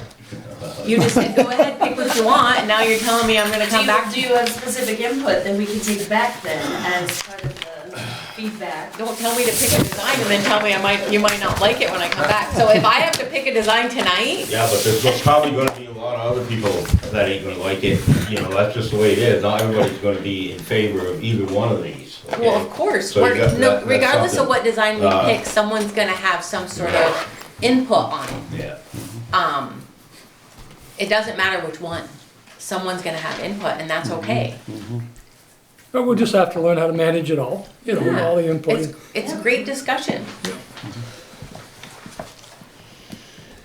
This has to go to, I don't know if I'm calling it the right thing, zoning, Yeah, DRB. DRB, they have to go through this, and they may come up with a sidewalk or, you know, pink post or whatever, but, so this would be, we show them the design and whatever, then they take it for the next step, and then Right. that's where the neighbors come in and, Yep. okay, all right. So what are your thoughts, Earl? Do you, My thoughts are, I made it quite clear right from, and I know there are some issues here, and I think all of it can be worked around. I don't think there's need that big of a issue with that intersection, because, I mean, we're gonna have traffic there, but I just don't see it being a problem. In the middle of Swan, it's not like there's tons and tons of traffic gonna be there. I'm more Point of the concerned. facility I'm is more getting in concerned traffic. about the truck traffic on this road than I am, especially if you want to bring more people into this area. And the whole idea is we're gonna build this facility in order for it to be affordable for the community, we need to attract people to it. Right, and that truck traffic, although yes, it's on Drew Street, is also on Route 7. So they're gonna. I know, they're but it's gonna not the run same into- as Jewett Street. Right, but where we're coming from as Right. far as that intersection, if that's you know, you say you got a softball event, which is probably one of the larger generators of traffic, when the game's done, you got, you know, 150 cars leaving the area. Whereas if we're sending them down to this intersection here, it's gonna be a little bit more of But if a they're sticky turning situation than or here. left and right off that intersection, what difference does it make? Because of the it's the angle. It's the angle and it's the proximity to the rail trail and the offset of Platt Street. So there's no, you're in the same area of that intersection. They're all together. You have some stacking room here, so you know you're You got some 150 feet away. stacking room there. I mean, you're still gonna end up with, if you're throwing 100 cars out here all at once turning that way, you're gonna have, these people that are coming off this rail trail are gonna be sitting there for a while unless they push their button and get across the street. So, Either way. Earl, this is what they do every day. I know, They're I engineers. understand that, They s- Betsy, you and don't have to this is- explain that to me. I'm looking at long-term here. And long-term, how we have this to- is gonna affect the appearance and for the area. I feel we have a better opportunity to get support from the business community if we find another alternative. And we need the money. What business communities are you talking about, Earl? And what support are you talking about? I'm talking I'm about kinda in the dark with Shelburne that. limestone. They've been supporting us for 50+ years. They're one of our I best understand that, neighbors. Betsy, but now we're talking some serious business here, and it's gonna have an impact on their business too. Whatever happened to the other exit for, We've had that discussion with them, and it doesn't seem like it's gonna be realistic that they, in any time in the near future, that they would be moving the scales based on the stone and the way they plan on utilizing their property for stone. Okay, we had that discussion with them. that's good. Now, you know, just to make sure, because if that was a possibility, then that changes the dynamics quite a bit. Oh, that would be problem solving. Does the entrance actually have an impact on our decision right now to design for the building? No. Actually, no, not if you wanna, if you're talking 1-story, 2-story, no, I don't think it has any, according to what they say, it doesn't have any. Right, so isn't that the point of this right now, is the design of the building to be able to move forward? And then, Right. Now- if we've got, Let me just ask you, are you saying that we wanna go ahead and have them design the building right now? is that not the intent? Well, without voter approval for the project, it's kinda risky, isn't it, to spend all So that money? what I would recommend at this point is, if you guys pick a design, we will, Ron can put together a rendering of that design. We won't get into the actual design of the Right. building until after it goes It's through DRB and approved, it's yeah. approved. Right. Then at that point, we'll transfer into the building design, you know, to get into the structural design, the specs and the construction documents. But Okay, that makes It's a sense. different Yeah, I wouldn't do stage that of the now. process. Right. Okay. Putting the cart before the horse. Well, I guess, of course, you gotta talk with your board, but I don't know, what do you guys feel about 1-story, 2-story? I mean, we have some rough idea what it would look like. 2-story. I got 2-story. I'd like to be able, for people to drive down Grand Avenue and say, wow, look at that nice building over there. For sure. Yeah. I like the 2-story just because it's easier to get to the concessions. Well, and there's not, yeah, and it's, that way the concessions will be part of the Yeah, it's actual incorporated into the field. field, so it's, To me, it just, like, marketing, it just seems like it makes a lot more sense, I agree. I mean, What's your opinion? I'm personally okay with that too, if we wanna make that decision right now. I mean, I also do like the 2-story. I think the addition of the pickleball courts are gonna be a huge, Oh, yeah. a huge draw Yeah. additionally to the facility itself. And the fact that there seems to be some more office space. I'd like an office someday. No, I just think it's a better utilization of the space itself, in my opinion. Well, that gives you a pretty good idea, but this board would go along at least with the 2-story design, and I think it makes a hell of a lot more sense. So are you the saying original that if we choose this concept, they can go ahead and do the renderings? They can do a rendering for the And then we 2-story can- design. Now, is there any, I know with the previous discussions on the elevator, do you want us to try to fit an elevator in? I think so, Yeah. yes. That would probably Yes, be- yes. Yes. Rather do that now It'll be versus, cheaper to Yeah. do it now than later. well, yeah, because Vaughn will rework it Yeah. and get a space for it now, and then we can, again, we'll just update the floor plan, update the renderings, which may or may not really even change, but, There's a little green apartment house in the corner, well kept.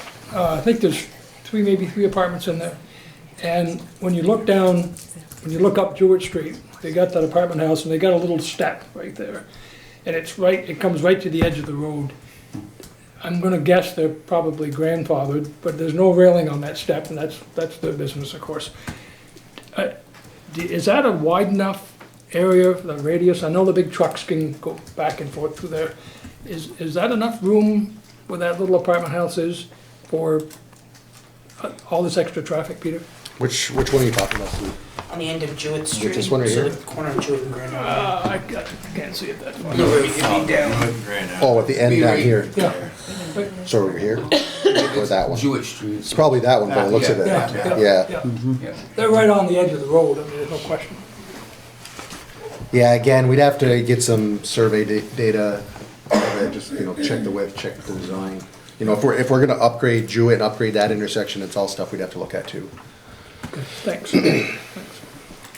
Now, the renderings won't come with any price tag. Well, we had Connors give us a price So, but that was on the original one-story, correct? So, as I mentioned last time, if the two stories where we wanna go, we'll re-engage Connor, get them, once we add in the elevator Right. and revise it, we'll get it to them, they can come up with a cost estimate. That would be good. And then, so that will come with a rendering, we can present all that stuff to you guys to, But we'd still put it out to bid. yeah, oh yeah, Oh, yeah, absolutely, okay. yeah, absolutely. Can I bring up one thing? And we Yes, get go the ahead. cost estimate, and we had mentioned this at one time, but are we gonna have that building AC for summer use? If we're intending to market it I think we and said have events. yes. Yes, we did say yes, so Yeah. it would be the elevator and AC. Okay.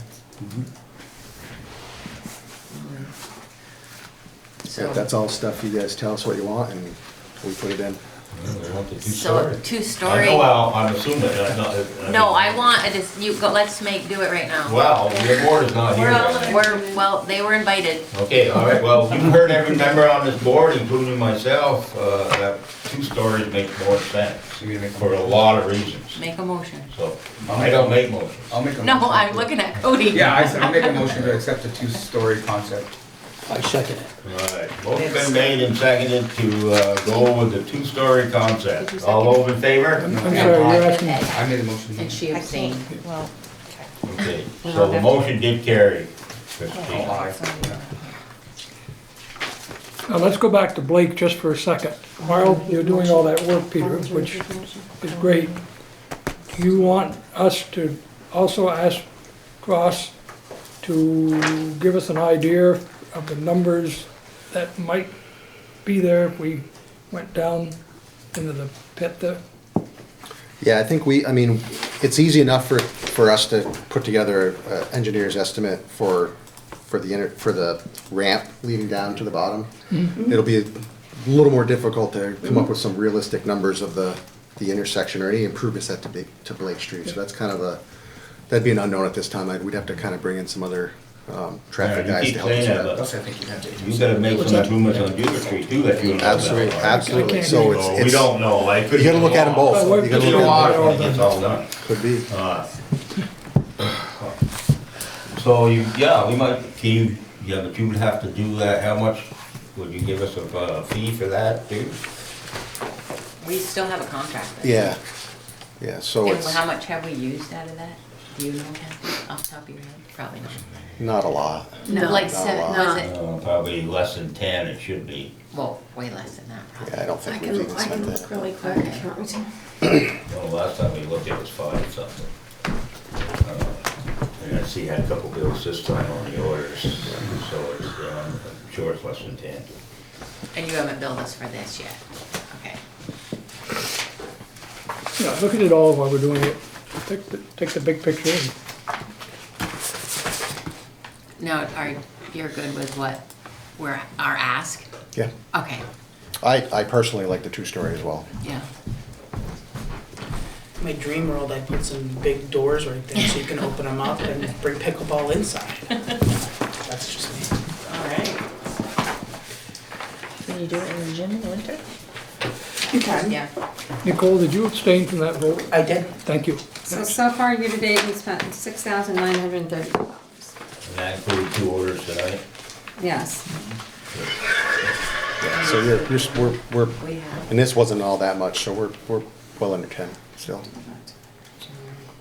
All right, so I have a contract, don't worry, it's fine. going forward with a 2-story one, and then we need to get the more information for the Blake Street, Jewett Street showdown.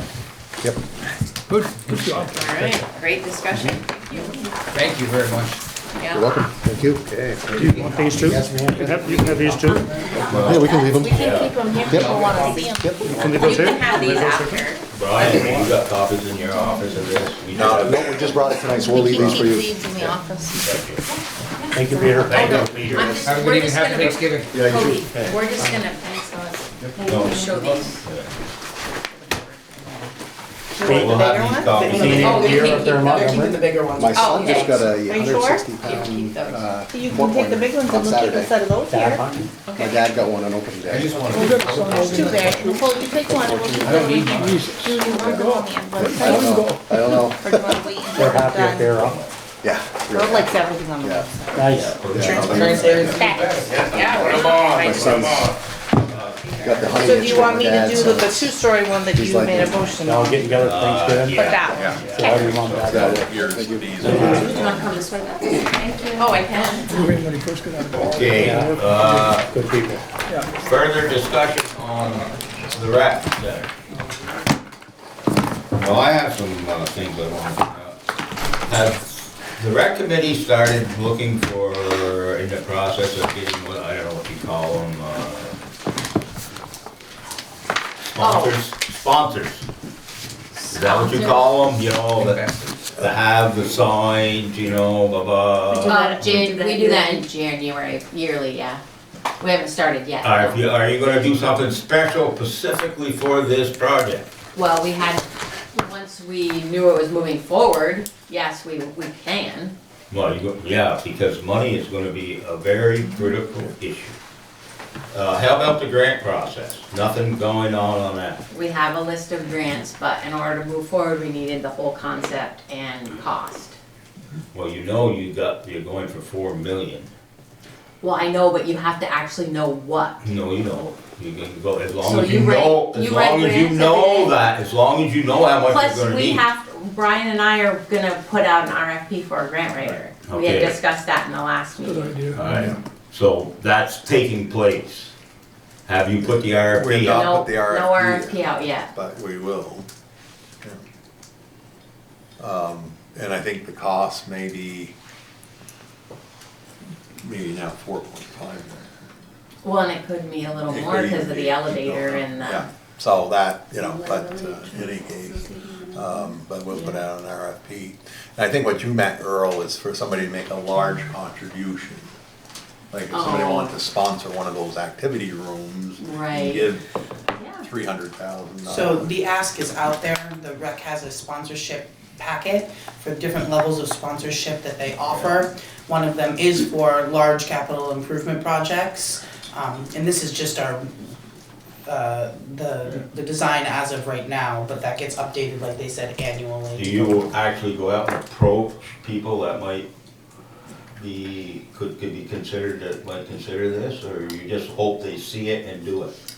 For her, We do mailings, and then we do have people that actually approach us. We have many people businesses that approach us at the current scale. But I we've mean, never asked for a large amount. If we were to of go funds. to that, we would have to look for, look into doing some programs and things like that. Similar to what they did for the school playground. They did a bunch of different types of events and, Well, sponsorship a types marketing- of things. A marketing campaign. You might get, you think of what the hospital did, they came out, they approached people to sponsor an exam room, and then somebody else to sponsor something. And I think those kinds of sponsors are out there. For sure. If we found a sponsor that said, we asked them, would you like to sponsor whatever, that office? Or they even sell windows. I mean, windows, this window's sponsored by, so I think it's out there. Oh, yeah. Yeah, it's Even just, as little you've gotta as get somebody to cornerstones. organize it. Yeah. It'd be nice to have, I'm throwing out the term, the money in hand, but it won't be actually in hand because we don't know if it's gonna, it could not get approved, but if we're gonna be filing for grants, having that private sector money in hand is a big thing, a big thing. You almost ought to line that up before you send the grant in, but, so it's something that really needs to be worked on. Aggressively. Is it appropriate for us to talk about the discussion we had with the Abenakis? That came up one night, right? Yeah. So, It did, but I mean, it was just a general discussion, there was no really details. nothing was settled, Yeah. but that's something that we probably should pursue. I don't know what you're. Well, we just went and spoke to him and said, would you be interested in just working with us or whatever? Oh, yeah, And we have a there was good nothing- relationship it was with just, the Abenakis. A handshake and intro. Oh, yeah. And I would think that we're gonna meet with him again, I'm sure. But it's gotta be done very cautiously, as you might expect, so. So the team at the rec department now, we have fundraising strategies, we have marketing campaigns, we have all of that ready to go. We were really holed up on the process. You know, are the voters going to approve us to move forward to do any of that before we start soliciting money? And or was the select board going to say yes, that the project was, you know, something that they were gonna continue to move forward on before we start asking folks for large sums of support? Well, the board is committed to bringing this before the voters. You know, whether in the end, whether we're gonna aggressively support it, we don't know. We do know we're happy right now with the two-story design. Everybody is. I think there's a lot of concern still over Blake Street, and that's gonna be a tough issue. So, we're gonna bring it before the voters. I mean, these people don't have to donate a cent until it actually gets approved by the voters. So you're looking for commitment? I'm looking for commitments, because that's what we need. Yeah. Right now, we need commitments, especially, you know, that's gonna help with the grant process, and it's probably gonna make the voters feel a little bit better about it, you know, because they got a lot coming at them right now. Yes, we do. A lot, and, you know, and they may just say no to everything, so. Would this grant writer be the person that would go out looking for these pledges, Brian, or do you know? Specifically write the grant. Right, they'll just specifically write the grants. So somebody going out and looking for pledges, that would be a fundraiser, who is a different specialty, but. Yeah, but I don't know if we if wanna we have hire, to I think go they're that better off, with the the rec grant commission writer. is better off to do that themselves. Right. They need to It's a get more out there and talk to personal. people. Right, yeah. Personal, yeah. Yeah. I mean, in New York City or someplace like that, fundraisers probably work just fine, but I don't think they're gonna go over that well here, because they're donating money, then they're getting a percentage of Yeah, it. yeah. And we can't afford to give up anything right now. All right, so that's where we are. You got anything else? No, just happy Thanksgiving to everybody. Yeah. Thank you. That's it. Enjoy it. And next week, get back to work. All right, the next thing on the agenda is the update on the Bushy Road, Highgate Road scoping study. That's 207 Bushy Road. Right, and I had an email exchange, which I put in your packet. Basically, what did they say? The funding for the feasibility study was received at the end of October, somewhat later than they was expected, and this came from Kyle Grenier of NRPC. So they anticipate beginning the project in December, and once the scope is written and scheduled timelines created, they'll let us know. So it's in the works. The money's been approved, it's put on the schedule. Yep. Okay.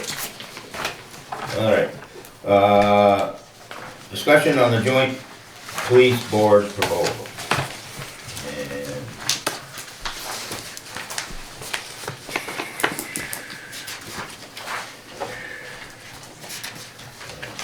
we did get a governance thing. That's what we have here right tonight. And that's where we should start the discussion on that. And I assume everybody's had a chance to look it over. So what's the thoughts of the board members? Can you explain what you're looking at, the governance thing? Yeah, can you just make a copy of this for, yeah. It'd be easier to do it this You way. always just make copies for every time.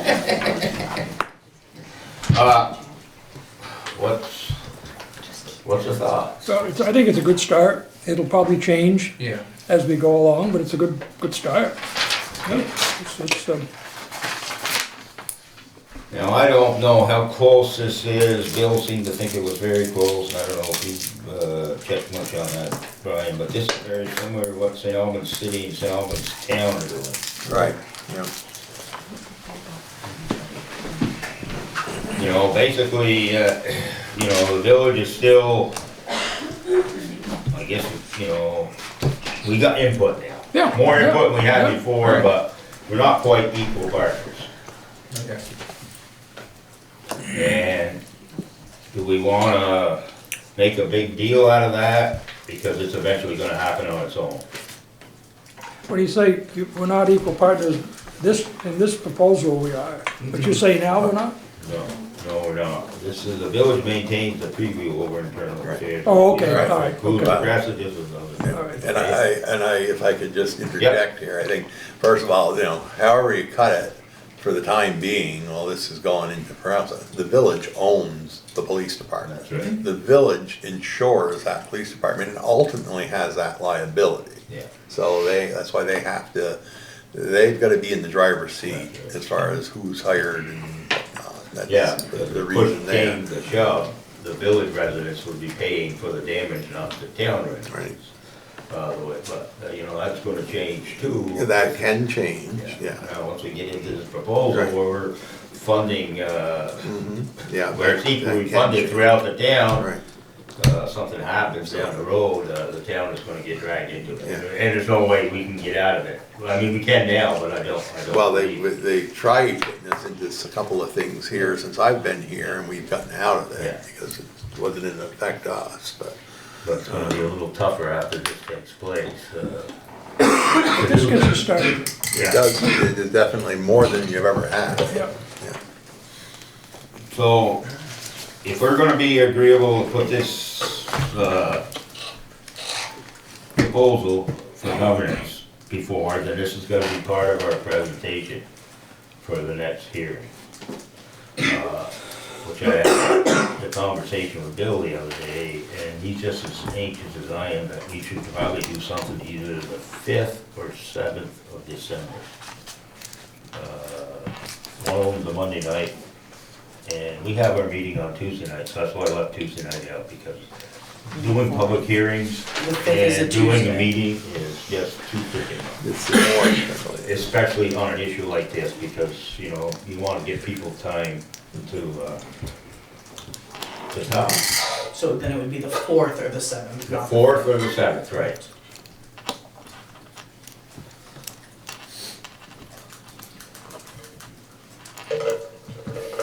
It was the 4th or the 6th. You got the 4th, 5th, or, the 6th, okay. the 4th or the 6th. Monday or Wednesday? Yeah, Monday or So Wednesday, we'd have 2 meetings right back to back. yeah. I like the idea of the 7th better personally.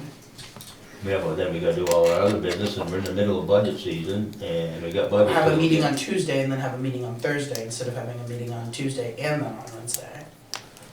So you're talking the 5th and the 7th? Yeah, no, No. the 4th and the 6th. The 4th and the 6th. Yeah, Oh, so Monday and Wednesday, Right. yeah. instead of Tuesday. So Three? have a Monday, Tuesday, or Tuesday, Wednesday. Yeah.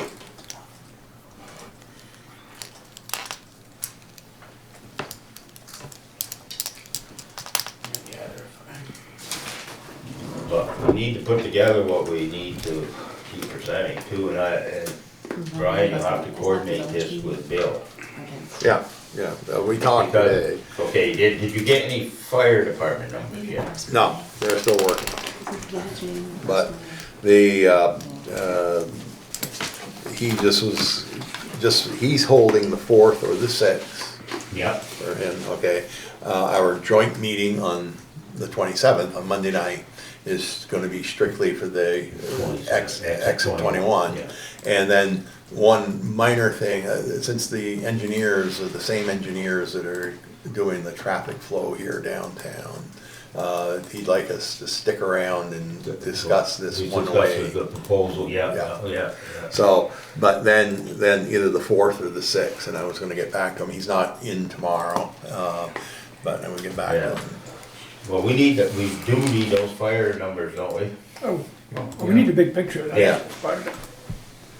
Yeah, we didn't get all the information we should have had the other night. Just the first time around, Yeah. Well, it's the second time around, yeah. Well, that's right, yeah, you're right, It's the yeah. first. And, if it's gonna go on the ballot, for town meeting day, then, we'll really get going on that. Just gotta- Good start with it, it's a good start. Okay, so we're gonna present this, we're gonna present the numbers as they gave us, plus the fire numbers. Yep. Is there anything else that you would like to have in the presentation? I would go back and I'd like to expand the increased cost of taxes in multiples of 350, 450, 550, 650, because if you look at the chart they gave us, you get up around $500,000, and there's a lot of houses in Swanton worth that amount. It's pretty substantial, I think it came to almost 3,000. If I just extrapolated, because every 100,000 was gonna be another $450.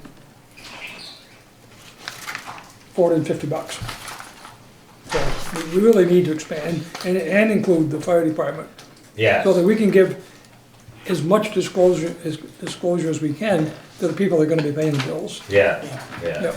And I don't mind if they over-disclose. Right. Go right up to $1 million, because a lot of houses, well, not a lot, but there's 3 recently just sold for $1 million. Now, one thing that we mentioned when we met in the joint meeting was that the income sensitivity does not apply to the municipal tax. Well, the municipal tax does factor into your income sensitivity. So, you know, that people will be getting a credit back because it's the total tax. Same amount? Your education tax plus your municipal tax are added together, and then based on your income, the state comes out and tells you get this credit. So, but we have no idea, we cannot accurately say what it's gonna be because it's different for everybody because your income is all different. So it's. Is that, Kathy, when you do your homestead thing, and you do your taxes, is that when that happens? Yeah. And they do include the municipal side? People, when people file their HS 122 and their HI 44, it does ask for the breakdown of the municipal tax and the education tax. You fill in on that form. That's why a number of people get checks back. Kathy's been sending checks back to people by the refund. But it does include your municipal tax. And if you live in the village, you add the village municipal and the town municipal together on that form. Yeah. Does the state have an average of, I mean, I know it's all different, income sensitive, but do they have an average of what the rebate might be in particular counties? I can't believe they don't. I would assume they do. They could, but it is all basically, it's based on what their income is and how much they pay for taxes. Yeah. So every community has higher end, lower end, middle end, so it's a influx of, they may have that number, but it might be. But the exactly maximum, some of these refunds or credits are quite high. The maximum credit is $8,000. Because I think we read in one of the studies that the average income for Swanton, per Swanton household would be around 74,000. Is that a good number, Nicole? It sounds. Yeah, so Median income. based on that, what would be the rebate? You wouldn't know, because depends on what their it goes taxes on, are. it's based on the value of the home and the amount of taxes they pay. Okay, nothing to do with income, So, well, right. income come The into play. income Right. and All the right. value, Okay. so there's all those variables. Okay, all right, So thanks. it's really difficult. All right. But they would be getting, you know, there is some tax relief there certainly, but just very difficult to say what it would be. Okay, all right, thanks. So if people are already getting tax relief, generally doesn't that come when you get your tax bill, it states on Yeah. there, the deduction from the state? Right, because when people file their taxes, hopefully by April 15th, they've done their Yeah. 2 forms, they need to for their homestead and their income sensitivity. And then when we get our first download from the state, usually comes beginning of September. We get the downloads, and we get the download, it shows on the tax bill. When you say download, that's how much This- each this household is Right, gonna the get? state gives us a big download on anyone who's filed their homesteads. Yep. And that filters into our system, and then we can it prints on our tax bills. And then from there, they determine how much of a rebate? No, Oh. it's already determined, the state determines that. Oh, okay. We have nothing to do with the determination whatsoever. It's all done by the state. There's state tax forms that the people file, and the state does their income tax and does their homestead filing, and then they calculate everything, and then they just send us a download on this property address gets this amount of money, this property address gets this Okay, amount of all money. right, thanks. So if somebody doesn't get anything on their tax bill, that means they probably didn't fill out the form when they did their taxes? Not No. necessarily. Probably make too much money. They make too much Make money. too There's much a money. threshold on how much you can make in order to get a tax credit on yours. Taxes. And it's just not, if It's household income, Yeah. that's the other trigger, because you could have a husband and wife, joint income, all right? But if they've got, say, 2 adult children staying with them, unmarried, and they're both working full-time, those 2 children's income go in too. So, you know, it could be a fairly sizable household income there, which they wouldn't get anything. Well, I suppose the question's gonna come up, but, you know, I've had it some years I get it, some years I don't, but my taxes still go up. I mean, it helps, but it's, you know, so it's just, if people are gonna be really scared of these numbers, I can see that right now.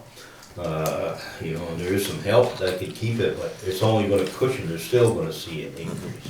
Oh, yeah. And I think it might be, wanna make this clear, that people understand what's going on here, is that we're going to full-time coverage, and this is the price. Do you want it? Is what it's really coming down to. Go ahead, Sean. I have a few things, because I met with Bill afterwards, because I was, as you guys know, I was at the meeting on Monday. And I still had questions that weren't clear, and he helped clear some things up, but, for example, the messenger report, that said that, both the town and the village will pay the same. I explained how that was not completely transparent, because, you know, you'll pay the same when it's all said and done. But what that means for right now is that, for example, the $250,000 house, the village paid $1,282, and theirs would go down, and the town would go up. So it may have been making people think, oh, we're all gonna pay the same, but that's, I mean, you're gonna pay more, but yes, you'll pay the same in the end. Well, no. Yeah, I mean, what he was trying to say was, and it is confusing, I agree with you, what he's saying is that tax rate is gonna be the same whether you live in a town or a village. I understand that. Okay, Yeah. but in the Yeah, I understand town, in the town, it's gonna jump way It up. also comes with the coverage. That's the the coverage, difference and why it's that's- there. So I just wanted that to be out there more, you know. Yeah, people need to understand that they're not just paying for the same thing we were getting, we're gonna have 24-hour coverage. Well, they say 24/7 because 4 hours are on call, but I'm Right. calling it 27. Yeah. And 2 to 6 a.m. are on call, and it just seems to me those are prime crime hours, and that's something that the community has talked about before, about not having coverage at those times. Yeah. So I know that will probably come up more as well. I can talk to that. Yeah, absolutely. I mean, I was police commissioner 30 years ago for 15 years, so, and it was a discussion then, the 2 to 4 section, or the 2 to 6. And we went back to the 2 to 6 with just being on call, and there was very few times that there was any serious crime going on. Now, that was a lot of years ago.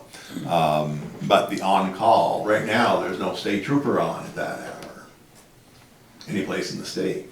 And so they will get called out, but the trooper who may be covering for this area could be living, he or she called out from their home, so they could be in Enosburg and have to get to West Swanton. Well, that's gonna take them a while, whereas most of the Swanton PD officers would be living in the area, I would assume, within the Swanton, Highgate, St. Albans area, so they aren't necessarily far flung, so they can respond quicker. That's one way of looking at it as well. A way of handling that is looking at the statistics, how many crimes actually happen between those hours, and then laying it out to the people. 2 other things, I did say this in the meeting, I would still like to have further discussions regarding having a citizens police advisory board. I know you're talking about your joint governing board, but, you know, just being welcoming and having an open door policy, you know, is great, but it's not the same thing as having input from the public. And I feel that putting the information out to the public, whether it be as an option or just an idea, is a part of the due diligence and transparency a board who represents the people should display. You know, ask the people how they feel about this, you know, enacting something like that. Also, a chance I did not get to say at the meeting was, you know, moving forward, I would like to see a mental health worker incorporated into the police force. Swanton is attempting to become the model for the future of regional policing. The future should include more interagency cooperation between the police and mental health organizations and the public as a whole. And this is things that I had mentioned when I talked to Bill, and we're all gonna have more discussions later on, but I think it's important that we think about not just police and force, you know, but we think about the added benefit of having a mental health police trained worker that can go into situations and sometimes even de-escalate them because they have that training before it becomes a problem or something more. I agree with that. Yeah. I mean, it can grow into that. I don't think it's gonna happen overnight, to tell you the truth, but you know, you're right on. I mean, community policing is gonna, I see it as the future, really, because we need people to wanna follow the laws, so, you know, we just don't want police just to go out and get criminals, you know, the education is part of their job too. I feel, but, you know, that's gonna have to come over time, I believe. But Well, as we're revising, we should think about putting that in the revision. Yeah. You know, he's gonna go out and hire this many workers, you know, these new police officers, let's think about making one of those positions for a mental health worker that is trained. St. Albans is doing it and they rave over the benefit it's been to the public. Alright, so our presentation is gonna have to include this, the financial impact, and we gotta be clear about the coverage, you know, that now this is what's happening. And, you know, in all fairness, the village residents have been paying this right along, basically. The town residents haven't, but we haven't had the 24/7, okay, coverage. And this is where what's really driving the cost, aside from the building, because I think if the numbers that we had the other night, when we pulled that out, that's another thing to show. Even if we weren't paying for the building, it's only gonna reduce the amount by about $400 on a $250,000 home, somewhere's in that ballpark, but we need to have that in there so they realize it ain't what, you know, the village has ended up with, it's a great big building. That's not, they are, but it's, the real cost is in the coverage. And we gotta stick to that. The other thing I'd like to bring up to the board on this, and quickly, because we should be moving on, but I did talk with the chairman of the Highgate Board. And they're in a situation where they're kind of getting desperate. Right now, St. Albans is covering them, but only with the time they have, not what was contracted for. So they're paying them by the hours, whatever hours they do work for me. I believe that they would probably be interested in doing not just partial coverage, but something similar to what we're doing here. The effects that would have on the overall cost is something I believe we need to look at. I'm quite confident it'll lower the overall cost for everybody. That's projected, not what we're paying now, just what we're projected for this type of coverage. And I have, supposedly Sharon is gonna try to get some of it, or Brian, get a hold of her. I know I told Richard to have Sharon try to get those grand list numbers to Brian. And then Brian will have to go to Bill and put it in his, whatever he's got for a spreadsheet to plug in that. Because right now, we're only using the grand list value of the town or the village. I talked to Bill about that today too, so, and Yeah. he said, so when we get the numbers, he'll get them or I get them, one of us Yeah. will share them. And Yeah. we can figure it out. Because, I mean, Richard flat out asked me to come to their meeting, and I said, oh, hold on, I said, really, it's a village police department, but, I'll go, and in fact, I'd like to go, and I'd like to bring Bill, but I'll have to talk to Bill about that, to see if he wants to go, because, I mean, these people, it's just the way it is right now, because of the way the changes in the Vermont State Police. We're not getting very good coverage, no town is getting very good coverage. So we gotta either do something on our own, or live without, or live with that. That's what the voters' decision is gonna have to be.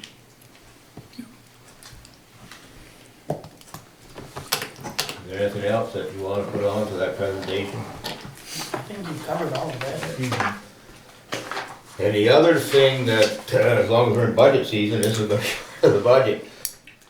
Are we going to, bring this before the voters? I mean, if we are, then we should make a motion that we're gonna bring this proposal before the voters. Will it be ready by then, do you think?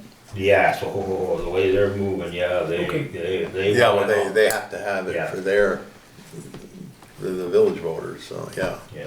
It should be ready. So they need us to Well, I to think, propose this to their voters. They need us, yes. and I think at the end of the day, I mean, the voters need to make the decision whether we move forward with this or not. That's So true, we'll true. leave it in their hands That's to true. decide. That's right, I agree 100%, and I think we need to present it to them and, let them make the call, because, I mean, it's just the situation we're in, and you're not gonna get any cheaper. If you look at the numbers from St. Albans Town to St. Albans City and you base that on population, it's about the same. Yeah. If you read the numbers in the paper, you're gonna come, that's the way it is. I mean, it's just not cheap. I'll make that motion, Mr. Chair. What exactly is your motion? Motion that we are gonna bring a proposal before the voters for full-time coverage. Which one can I put, 27 or 24/7? 24/7 is how he's worded it. I'll second it. All right, so Ed made the motion and Cody seconded it.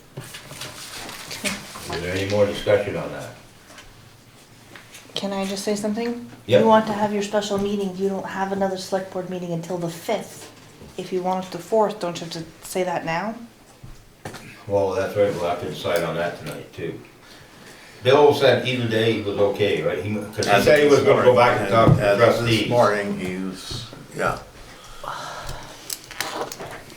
So, what's your preference? Do Monday, Tuesday, or Wednesday? Can I just move in here? No, Oh, come on, it ain't that bad. I have no preference, either will work. Whatever fits, I'm Yeah, fine. either. Someone's make a decision. Well, let's shoot for Monday then, and, Monday the 4th. Monday, December Yep. 4th. Yep, Oh. Even though At he's 6 not- p.m. Uh, here? no, for the public hearing, I think we better go At the for, village. 7, and it will be up to the village, yeah, so it'll be at the village complex. because it's their board, Yeah. it's the whole, So this is gonna be a joint meeting with the yeah. town and the village to talk Yeah. about the police. Yeah. Yeah. Okay. And I think, Brian can talk with Bill, but, we have some things we need to present as a town board, and I'm Yeah. sure they've got some things to present too, and then the other issue is, and maybe we can have this discussion more at that meeting, is, if we vote for this year, it isn't really committing us to doing it forever. I think the village is taking on a lot of risk I here. thought it was gonna be 10 Yeah, well, years. I think because the St. Albans agreement is actually 13 years, I believe. So, yeah, I think that So this will we is, vote on the term when we vote? I don't know. Probably should. Should put a cap on it. Can't be, I wouldn't want it to be forever. That Kathy's right. Well, I'm just asking, cause that's Yeah, well, what they they do, they it's want pretty longer normal, than they a have year. a certain And set. have 'em- he didn't bring this up, but they do want longer than a year. I'm assuming they do. Yeah. They But want, even if they want 10 years and it's a 30-year bond, oh, yeah, well, we're talking the department, not the building, but, you oh, know. you're talking about the commitment for The the, commitment Right, for the commitment to police the coverage, department. and then they'll go But the building. cost of the coverage is gonna include the amortization on that on the bond. building. oh, yeah. It's gonna sneak, Right, it's so gonna we're sneak paying in for the there. building. Oh, yeah. Yeah. And quite frankly, I think that's gonna become an issue. There's gonna be some people in the town that are gonna be very concerned about the fact that it's a village building, even though I don't see anything ever being anything but what it's built for. And we're gonna get the same coverage, but it's just, it looks like, you Yeah, know, yeah. we're So- building a building for the village. And I can hear it already.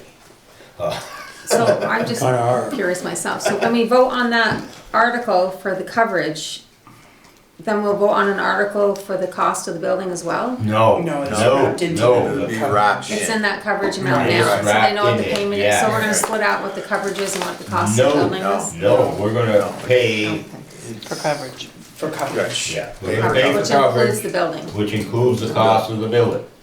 If the building is constructed. If it's not, we still are going for 24-hour coverage. Right. But we're still paying for the cost of the building too. If the No. building gets voted, if the building doesn't get approved, then no. No, we're gonna have to work out the wording. There's still and all fine-tuning that. going on. Yeah. Okay, because I think Yeah. where it gets a little confused is we're not actually voting on the building. No, I know that, We're not bonding. right, we never The do. village is But bonding. we're gonna get a piece of the payment. But we're gonna make the payment, and what percentage Pay- is it? part of the payment book comes to us. We can ask these questions later. Well, it'll be, we'll be paying the bulk of it, the town will be paying the bulk of it. Yeah. Because of the grand list, everything is still calculated with the grand list. So, Yeah, we're basically paying. And what about the fire department? Have we got those numbers yet? No. With their bond number? no, No, but, okay. now, of the two departments, police department, fire department, the bulk of the, you know, it's a larger percentage of floor space being taken by the fire department, if I understood that correctly. Yes, yeah, So But that it is payment will the be police. higher than the police Yeah. payment. the bond part. Bond Yeah. part. But So will that, I suppose we could but we'll question, still be, will we be solely the 77%? Yes. Okay, I- or 78%? I mean, we could debate that, you know, No, I'm just asking. at some point, because the interior of a police department will have more into it than the interior of the fire department. But our cost for the fire department is gonna go up Oh, because it of the will go building. up because of the building. That's good. But you know, at the end of the Size day it. too, our fire department does a good job. Oh, yeah. And they're all volunteer. We couldn't get along without them. And we got a good police department, one of the best in New England, I think.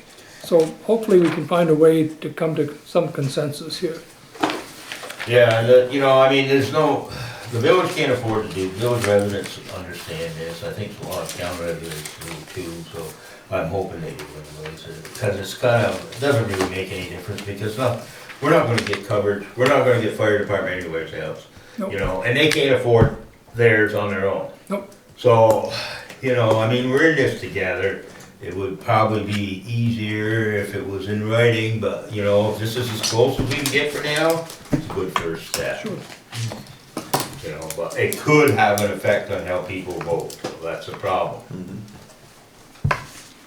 And, you know, I think as a board, we need to bring that issue up to the trustees and say, hey, it's there, but, you know, we don't have a problem, we'll deal with it because we need to, you know, the coverage needs to be done, but if it fails, then maybe we might have to consider a different approach of how this is governed. Right. Okay, anybody else got anything on that? Time to move on. Okay, let's see, where are we moving to? Renew town's line of credit. Oh, the town's line of credit. Yep, so I just need a motion to do the renewal. There's nothing in there because it just came up yesterday when I got a phone call. How much is the line for? It's 500,000, 500,000. What's the rate? 2%. What's the rate? 2%. But that's municipal rate, Earl. That's Yeah. a tax exempt rate. I can't get that. No. You have to call them yourself. I'll second. Alright, motion Right. been made by Somebody made a Tony, motion. seconded by Nicole to approve the credit line. All those in favor? Aye. Aye. Credit line's done. Oh, about the lady in, what was it, North Hero, South Hero? Talk about it later. Well, we have folks in the audience and the weather's getting crappy. Okay, all right, letter of support for the TA grant for the Village of Swan. Yeah, the Village of Swanton is applying for a grant for transportation alternative, and that's we're gonna talk about the one-way traffic in addition to pedestrian bicycle improvements on Church Street. And I guess there's some stormwater issues there too. So they had this letter that they drafted, but I tweaked it. And it's just basically that the board does that, and Earl will sign on behalf of the board that we support their grant. Okay. We'll want to take a look. This was It's in the packet. It's all- That was in the email, yeah, that's the original. So, somebody want to make a motion? I make a motion. Second. Okay, motion been made and seconded to support the town's, the village's application for a TA grant. All those in favor? Aye. All right, motion carried. Now, You sign that, please. And that will be done, and I'll bring it with me Monday night. I'll give it to you. Okay. Franklin County Mountain Bike Club, Kirk Hands, that's gotta be you. That's me. Thank you so much for your patience. Yeah, thank you. No problem, I apologize for my phone, I was trying to do some work, and never know what's gonna come up in a quick link. So this is my first select board meeting ever. Come on up, Kirk. One right up. Come join us now. So I'm Kurt Hansberry, I live in Swanton. I lived here for about 3 years. I'm on the Franklin County Mountain Bike Club board. I'm the treasurer and fundraiser. So what we do is we're a chapter of Vermont Mountain Bike Association, which is a nonprofit that is fundamentally involved in all aspects of mountain biking in Vermont. Our sort of charter is Franklin County. Some of the projects that we've taken on, we just added 1.5 miles to the trails in the town forest. We groom Hardack and the town forest. We bought a snow groomer. We maintain all of the Hardack trails. We do a spring cleanup and a fall cleanup for both Hardack and the town forest. Where we're kind of going with our club now is the next big project for us would be connecting the town forest to the rail trail. Ultimately, we've just had a meeting with Sinuosity, which is a designer, and they are going to help us build a trail from town forest all the way down to Green Corners. We've worked and talked with all the landowners there. We're using the same format or blueprint that Vermont You're Mountain talking Bike. to St. Albans down forest. Yep. But that does come to Swanton, which is Green Corners. And but the reality is, this project is what we hope will be the very beginning of a larger impact or footprint for the club in the area. The recreational economy in Vermont is really strong. If you include all active actions or recreations and activities, it's about $24 billion in spending that comes into the state. It's about 34,000 jobs. We think that this area is really unique with the Lamoille Valley Rail Trail and the Missisquoi Valley Rail Trail, creating two opportunities for what we call a spine to access or develop or build other networks.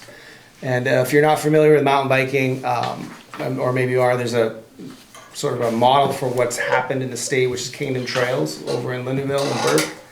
They now see about $10 to $12 million a year in economic benefit from visitors, about 100,000 visitors a year.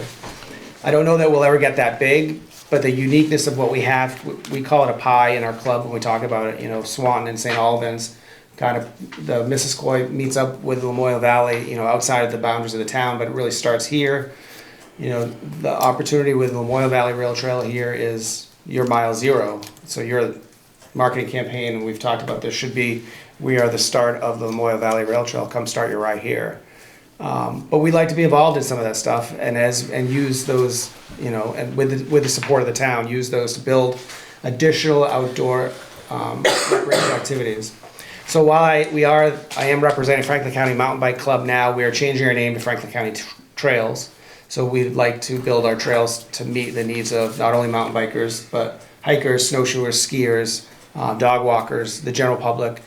Any trails that we build moving forward will all be adaptive. So they'll include, and there's actually a ton of money for this, but diversity, equity, inclusion, and that includes adaptive trails. So that means adaptive would just mean people with special bikes or handicap recreational vehicles that are powered or electric that they could get up the trails and down the trails with. So there's just a little nuance to that, and we've got a great designer that's going to help us do that. And we've talked with a couple other trail systems that have done that. But anyway, that's sort of what we're all about. And the reason I'm here tonight is just to ask you for your support. So this project, I'm not asking for money, so I'll kind of leave with that so you guys can all breathe. Easily. I really just want your support. We realize that, you know, for us to be successful in our initiatives, we need to have St. Albans and Swanton behind us, because the things that we're going to do are going to involve the town. They'll always involve the town. They'll always be a benefit, hopefully, for the town, and a tie to the town. You know, like I heard you guys talking about the recreation center. You know, one of the things we did this year is we partnered with the Friends of Northern Lake Champlain, and we did a big fundraiser with them.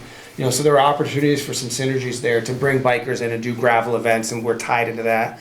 We did our first annual gravel event this year up in Highgate, and we had almost 100 riders with about a month's advertising. We expect that to triple or quadruple next year just because the course is so phenomenal. Again, with the LVRT here, somebody has to be the first, and I think that that's an opportunity for us to partner with you guys in an area that we have some expertise to bring recreational activity to the LVRT. And it sounds like you're going to build us a great recreation center to sort of be the hub for that. So all I'm looking for today is potentially your support as a town on our grant application to the state of Vermont, which is the Vermont Outdoor Recreation Economic Collaborative. We're going to apply for a design grant for the trail system, and we're going to apply for a grant for about $300,000 to build the 2 trails. And that's pretty much it. And the trails are gonna be in Swanton, actually in Swanton or outside of Swanton? They'll be coming into Swanton, because Green Corners is in Swanton, so they will be coming into Swanton. And they're gonna go, so somebody coming down the Loyal Valley Rail Trail could cut off on that trail, go on the other trail, and end up in St. Albans and not even come to Swanton. They could end up in Swanton or St. Albans, but the trail actually comes through Swanton, Green Acres of Swanton. It's just going to be depend on how travelers want to travel and what they're coming in for. But yeah, they could bypass Swanton all they want. I mean, unless they park at Green Corners, then they're actually in Swanton. But the actual town of Swanton, the business district, they wouldn't be in. Which they already could do with the connections to the Missisquoi Valley Rail Trail. This is giving them an opportunity, and correct me if I'm wrong, for a multi-day exploration where they could veer off into St. Albans, but also come into Swanton or vice versa. Yeah, the 2 trails ride differently. The Missisquoi and the Loyal Valley ride differently. I mean, this project here is our first big project, but ultimately, as we've kind of looked at the LVRT, there's a really good opportunity from a parking perspective to come out of Swanton, hit the LVRT, and maybe build some trail systems off of there. So this is sort of our first foray into a partnership with the towns. We may have a parking spot. Which- We already have the LVRT. We might actually have a nice little parking system at the start of it. That's right. So, I had also mentioned, when Kurt was in my office, I had mentioned to him about what we feel is our goal here is to actually take the fit and healthy trail and continue it on and head west. And you were receptive to that. We think that's fantastic. You know, so we have 80 members. We do build trails. We do work like that. You guys talked about grant writing for the Recreation Center. We actually are partnered with a grant writer who's part of Vermont Mountain Bike Association, specifically tailored to outdoor recreation. So we have some resources and accessibility to some resources that would be helpful for the town itself. I just have a question, Mr. Chair. Go ahead. First of all, thank you for bringing this to us. I think it's a really, really good idea. And I'd be 100% for it. Would we have any liability? Would the town incur any liability as far as this trail usage? No, so the NBA has a great lobbying, I guess the best way to put it is lobbying presence. I don't know if they hire a lobby or lobbyists themselves. But recreation in Vermont, it's the same as if somebody were hunting on posted property. You have a passive, I call it a passive trespass law, right? So they undertaking the recreational activity, they understand the risks that are inherent to that, and so then you're covered from the landowners in the town will be covered from All liability. right, thanks. Yeah, and that's, I mean, Kingdom Trails is the best example. They've got 150 miles of trails, and they carry, the club carries insurance, so we carry insurance through Vermont Mountain Bike Association, and that would be it, so. That's an economic boom up there, really. It's done wonders for that community. It's amazing, yeah. I grew up in that, going up to that area a lot, and then I lived there for a few years. It's changed the fortune of that town, of several towns in that area. And then the businesses that have popped up in relation to mountain biking. More popular than snowmobiling up there. It's displaced it Yep. in a lot of ways, yeah. It used to be when I was a kid, it was all snowmobilers coming through there, and now it's all mountain bikers. Yep. And mountain bikers, they tend to come, if they come to an area, they spend 3 to 5 days. They spend on average $250 per person a day.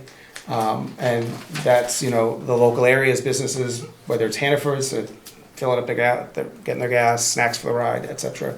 Finding a place to have dinner. Those are the types Do you of want a places. motion, Mr. Chair?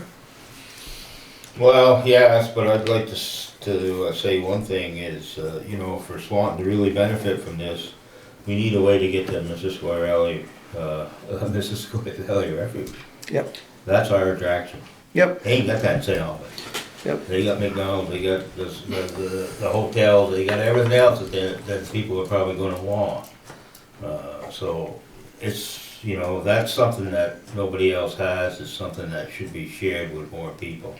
And that'll help Swanton a lot.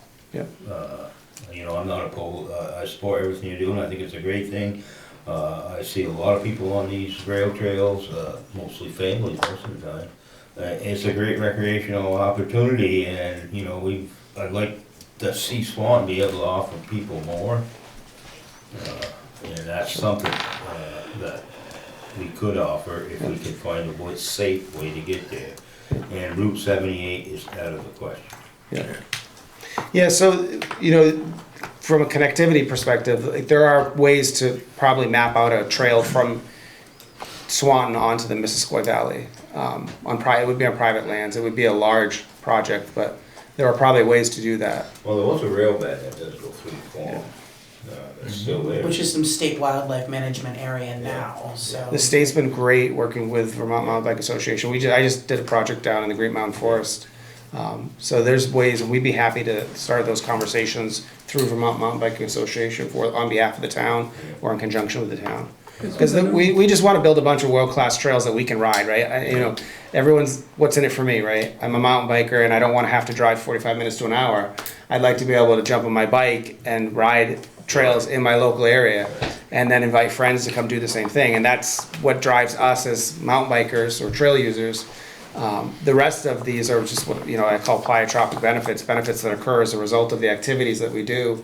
And I think it's a really good opportunity, and this area sets up really nicely because there's not a lot of trails here yet. Yeah. And with community support, I think we could build a lot of great trails.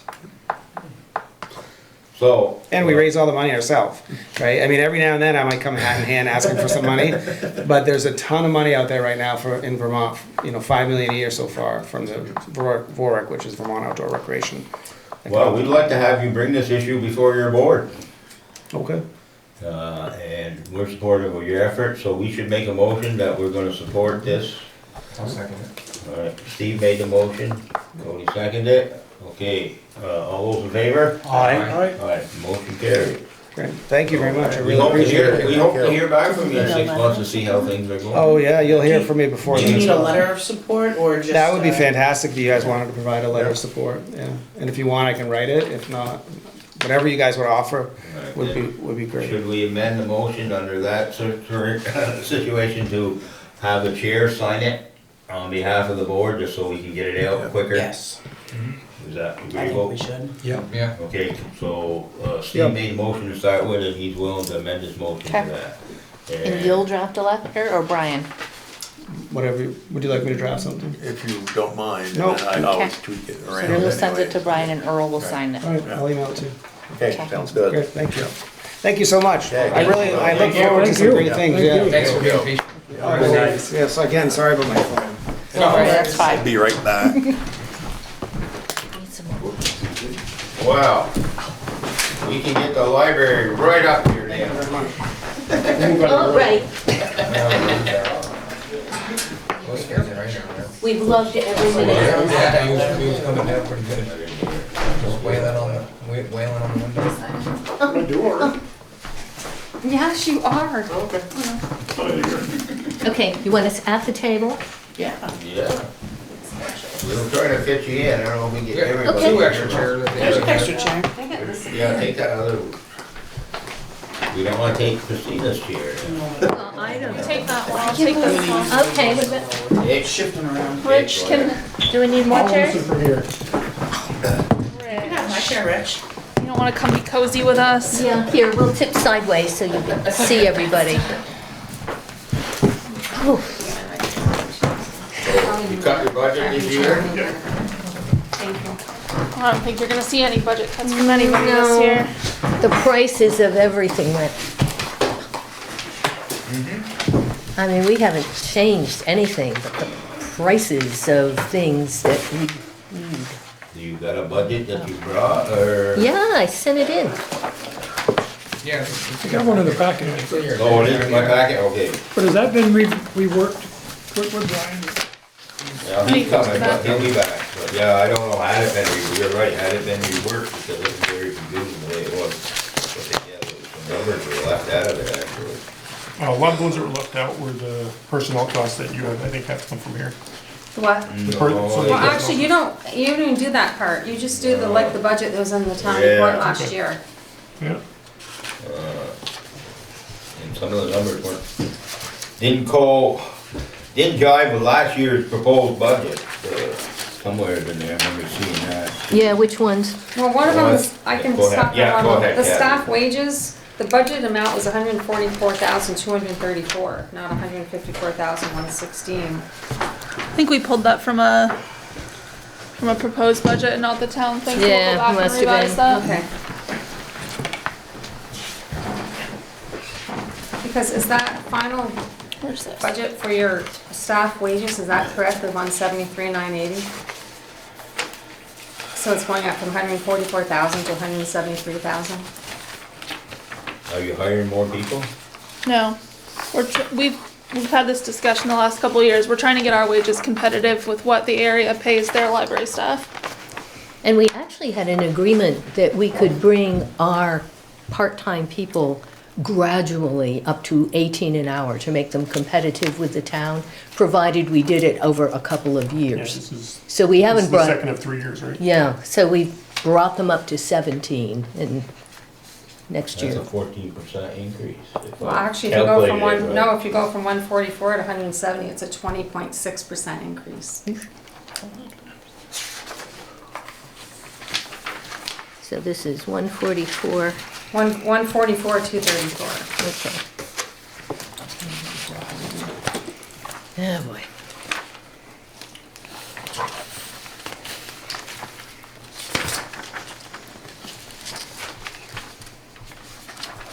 What'd you say that was, Kathy? How much? Well, let me get it. Let's see, one.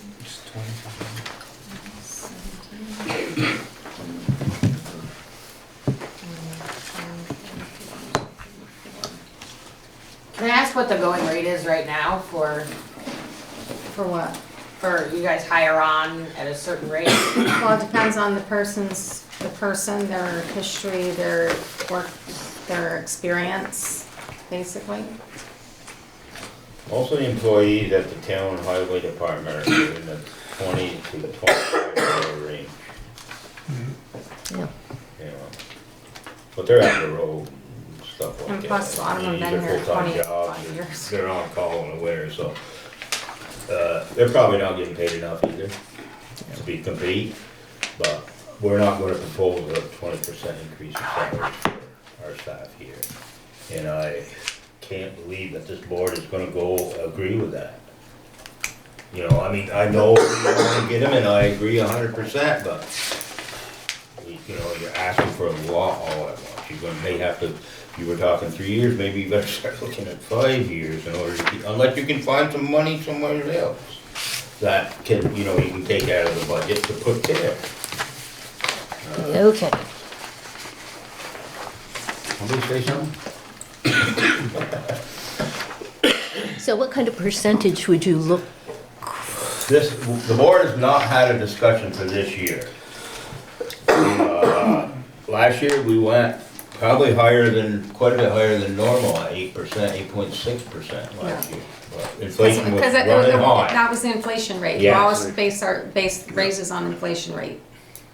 Some years they got 1%, some years they got 1.5%, some years they got half, sometimes. So I don't know what's it look like this year? It was like, the CPI, the last time I checked, was 4.7. 4.7. 4.5. Yeah. Somewhere in that. And that's been moving down. It has been moving down, yeah. So. I think, generally, what are you hearing out in the marketplace for companies giving raises? Are they the 3 to 4% range? You guys heard any of that? It's early, No, but if that 4 point, it sounds probably somewhere in the ballpark. Because I know last year with inflation running high, and of course now everything's up high. But that's on a wage that's already Yeah. competitive. Our wages are so far behind what's competitive, they're gonna need to go up more than what the average raise is for. For us to hang on to people, and we've got a really good team right now. I understand that, but you're giving them some good benefits too, okay? And they gotta realize that there's a cost to those benefits. They can't have their cake and eat it too. Most of them aren't getting any benefits. Part-time Yeah, but, employees. well, I'm talking about being able to bring their children and with them, and that is. But the benefit. majority of the staff isn't doing that. But, I don't know, I mean, we're really strapped. I just want to address the availability of good employees. It's the top major problem in any company that we see. You can't hire who you want, you can't hire enough of them, and you're faced with the same thing that every other company in Vermont is faced with. So you're not unique in this particular area. I understand you want to stay competitive, but everybody's got that problem. And some of them are just saying, okay, we've had enough. We're gonna go with what we can afford versus what we're forced into. But it's all over the state. It comes down to what the boards can afford, okay? You know, I mean, I understand what you're saying, I agree, I think our highway guys are getting way underpaid. I mean, they could probably be working in the private sector, getting $35 an hour. But if we start doubling our budget, what do you think the voters are gonna end up doing? If they don't approve it, then we gotta go back. I would suggest you guys go look, I don't mind if you think you need to go higher, that's fine, but find some room somewhere else. Yeah. So that the overall impact stays down. Well, they're not gonna find any more room in their budget, because it's our budget. I know, I understand, but they do have their own budget. Right, but that's not gonna change this budget. It'll change what the taxpayers end up having to pay at the end of the You day. mean out of the 81,000 On the requested? total operating budget for the library, including both the town, our share and their share. Because their operating budget's No, they already are. going up 20%. It's pretty simple. If the whole budget, you combine that together, how much did it take to operate that library last year, total? Not just what we pay out of this, but what they pay out of their budget. What was the Their budget was combination? 67,490, Okay, and add it it was to ours. 213. So that means. But we that- had money left over because someone didn't take the Right, insurance. right, I understand that. So what happens is they can find something within the budget that they put together that they are responsible for. If they can lower it, then, you know, I'm just worried about the overall impact on So the you're talking at like taxpayers. $40,000. 40. Well, their budget right now is going up from 67,400 to 81,000, which is a 20% increase. Yeah. So I can't do the math in my head right now. That's the regular And then budget. just the wages Sorry, the themselves are going up from 234 to 173,980, which is 20.6%. But then your FICA's gonna go up, your Medi's gonna go up, Oh, yeah. your Beamer's gonna go up, all that stuff. Everything. So it's just not one line item, it's the whole budget as a whole is gonna go up. Yeah, So you won't even know what those numbers are until we know what the numbers are. I understand, but I'm saying if we can find a way, so at the end of the day, that whole entire budget is only up, say, 5% from last year, or 6% from last year, probably, you know, it's gonna be tough, but I don't see. We've got, do. we've got a couple of things to talk about that might help some. I have to go, thank you, everyone. I also want to say Christmas in the park is not on your list of events. I will put it there, Oh, thank you. Thank you, guys. Well, those projected budget numbers are also estimated over the course of the year, but the salary increases won't really go into effect till after town meeting day. So 25% of that increase is gonna be from January, February, March. It's still an annual increase. It's still an No annual matter how you increase. look at it, No, whether you I know don't it's still an count annual January, increase. February, March, it's still Oh, yeah, annual increase. yeah. It's an increase, but Well, one good thing, we just got a grant for $5,000 to apply to the repair of the room that the Historical Society is currently in. So I asked for the whole amount but didn't get it. But we got 5,000, so that will help some in fixing up the water damage to the current Historical Society room. So that's a good thing. Yeah. I think last year the Messenger did a pretty good job on all the budgets. They were, you know, they really tore into them. I think it's gonna be tough for the taxpayers to look at the 20% of the 12.9% in lieu of everything else. Because the same expenses that you're getting hit with, so are the taxpayers. So I would like to just recommend to you, I guess our hands are tied here or whatever, but I'd like to see that staff wage thing not be any more than 4.5%. Just as a guideline for you to consider. Okay. We'll go look at the entire thing and. I'm just talking salaries on this as well. I understand that. Yeah. What's the 74% Mr. Bourgeois? increase in the telephone? We used to be roped in as a small business, and they said that Comcast was reevaluating our contract, and they are no longer considering us a small business because we're an educational facility. All libraries have to pay into this educational facility thing, which is insanely more Yes, expensive than a small business account through Comcast. So we have no choice in that whatsoever. And going to consolidated isn't, or I don't think that's an option due to the reliability of Consolidated with what we do during the day. Yeah. Is that new with that video? Is that the now consolidated? no. Consolidated is the DSL lines. Oh, Yeah. no, the consolidated, no, I wouldn't recommend that. No. So, what about this annual audit? Okay, yeah, you gotta do it on it. You don't like doing them, do you? No, You but, ain't supposed to be doing it. no, We're not doing it we've been in ourselves. touch with A.M. Peisch over this, who was gonna contact you and see if it could be rolled into the town. Because I was thinking, Not your bookkeeping. no, They audit us as a whole, including our part of the library budget. That's totally separate. That has nothing to do with us. okay, so we're stuck with that. Why is the cleaning going up 6 weeks. from, I guess 9,200 was in the budget last year to 15,600? Our cleaner left. We put it out on bid and got 4 bids. They were all $350 a week or over. We finally got one brand new group that offered to clean the library for $200 a week. And we took them. But we're really, they're on probation. You know, Abby doesn't know what they're like. We haven't seen them before. So knowing that most cleaners charge much more, that's what we put in the budget. I mean, we may not spend that much money, but if these people are dreadful, we're not gonna Or if have. they up and What leave do us. they do for the cleaning? They, Is it above and beyond what an employee would be asked to do? Yeah. oh yeah, yeah. Top to bottom, floors, bathrooms, scrubbing all the surfaces that people touch. They come in when we're closed and do top to bottom cleaning. Yeah, the staff Once a does week. clean every day. You know, we have to keep up with that, but, But it's way above and beyond. People come in once a week? Yeah, yeah. Now, we could go to once every 2 weeks, do you think? possibly. And who is it, if you don't mind me asking? I don't remember. It's dust bunnies. That's Oh. right. That's They just started a new business here in Yeah, Swanton. yeah. And they sounded very, very nice. From what I understand, I've heard some positive. Yeah, we've only had 1 week so far with them, but they were good. And you're supporting local people, Yeah, I yeah. like that. So, And you if- know. And if they work out, it is gonna be a lower cost. Right. Because they're So we- closer to 10,000 a year.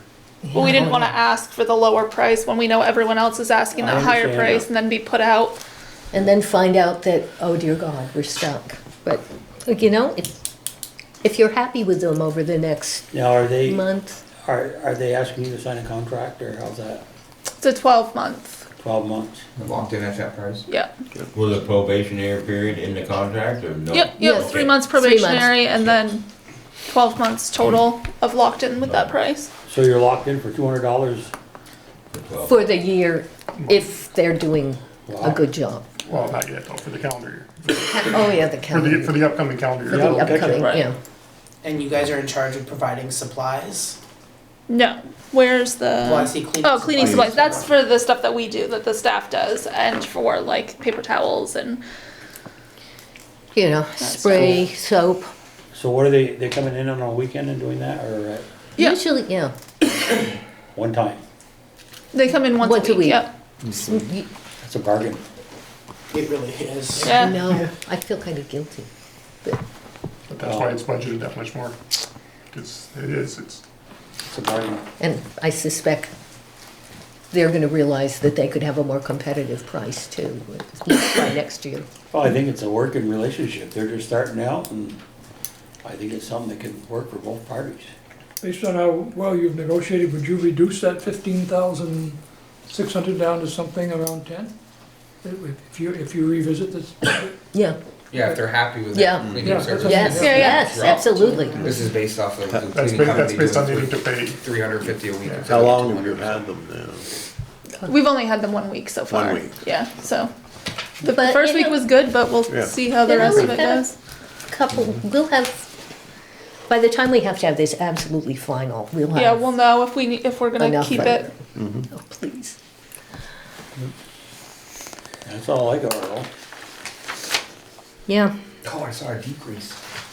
There are a few. Cody pointed out. Postage. And, Oh, general upkeep went down. Yeah, general upkeep is, because of not paying, because of all the paying we did this year, not planning to do. We might even be able to take that down a tad. but Which one? General upkeep, Yeah, possibly. yeah, but that's not impressive enough to really help.